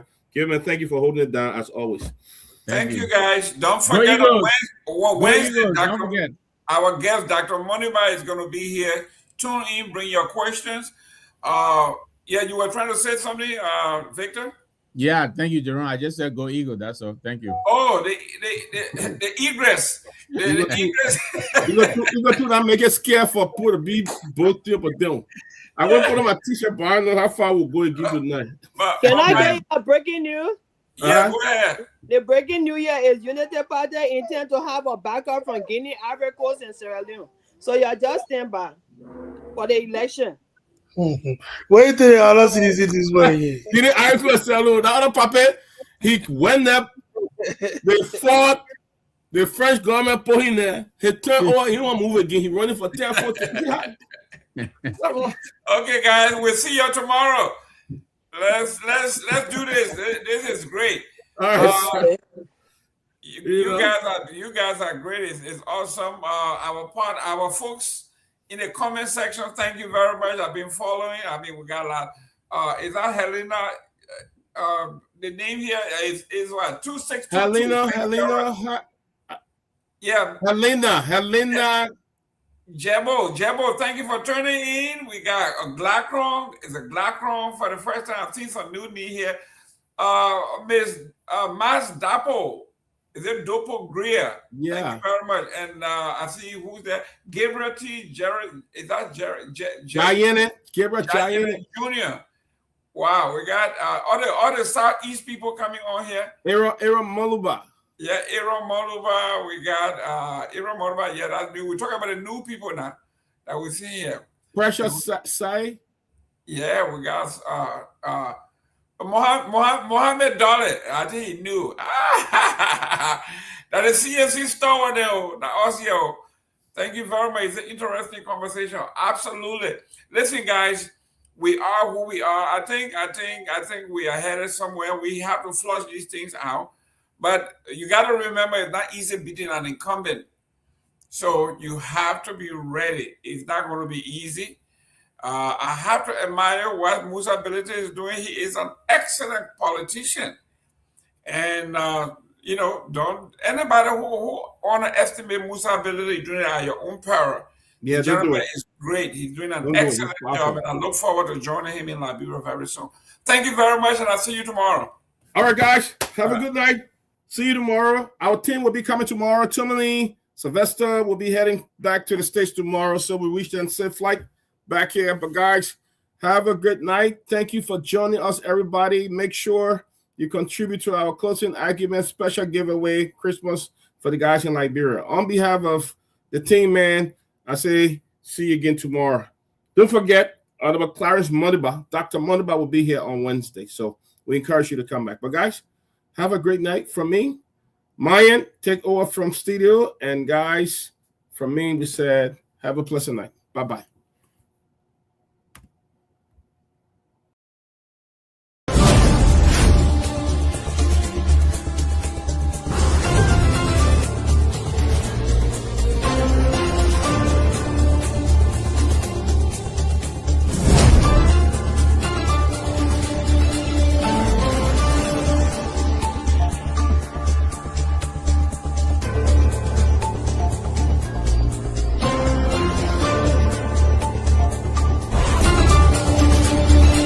But listen to, did you hear the press conference of Seleke Kromah, the IG? He did say that this is a highly political case, did he not? So you don't take the partisans' word for it, you take the IG's word for it. We elect on 85 irresponsible men what happened to the country. We elect on 85 irresponsible men to govern this country, not to be very irresponsible. Please place your left hand on the Bible being held by your wife, and you will kindly raise your right hand, sir, and repeat after me. All standing, please. I, Joseph Newman Boyka Sr.,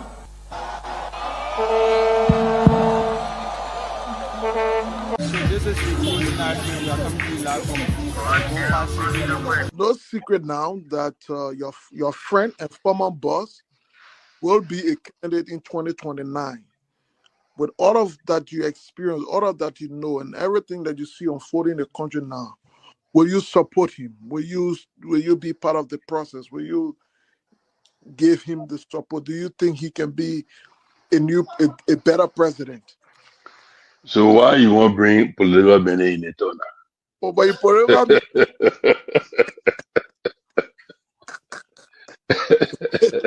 you're political man, before you go out, very active. I plead the fifth again. Okay. When 2029 come and pass, then you finally leave. Mission is completed. Now, what the rules of engagement? When the war ended, the guy said, the captain, the commander said, mission complete. There wounded out first. All men on board. So, this riot situation when it comes to country, because many times you notice that. If Charles Taylor is the problem, he will be out of here in the twinkle of an eye. And I say, let well-meaning Liberians come home. If we respect this constitution, a government formed in Accra is a violation of Article 1 of the Constitution. Let them come home. Let that government be formed in Monrovia. On the broadcast administration, we want to give the government of Liberia an ultimatum of 72 hours to provide a living ballot of the chairman of the Student Unification Party, or else there will be a catastrophic pneumonia in the Republic of Liberia. To arrest the chairman of the Student Unification Party, only because the government feel intimidated about the Vanguard Party advocacies. The government got capital road, small, that road, B road, all kinds of. I think the reason Joseph Baga will not do much because the old man, the papa is suffering. The papa loves the country, but he can't make it. The criminal there around him, they sophisticated than him. They are sophisticated criminals, so they can't make it.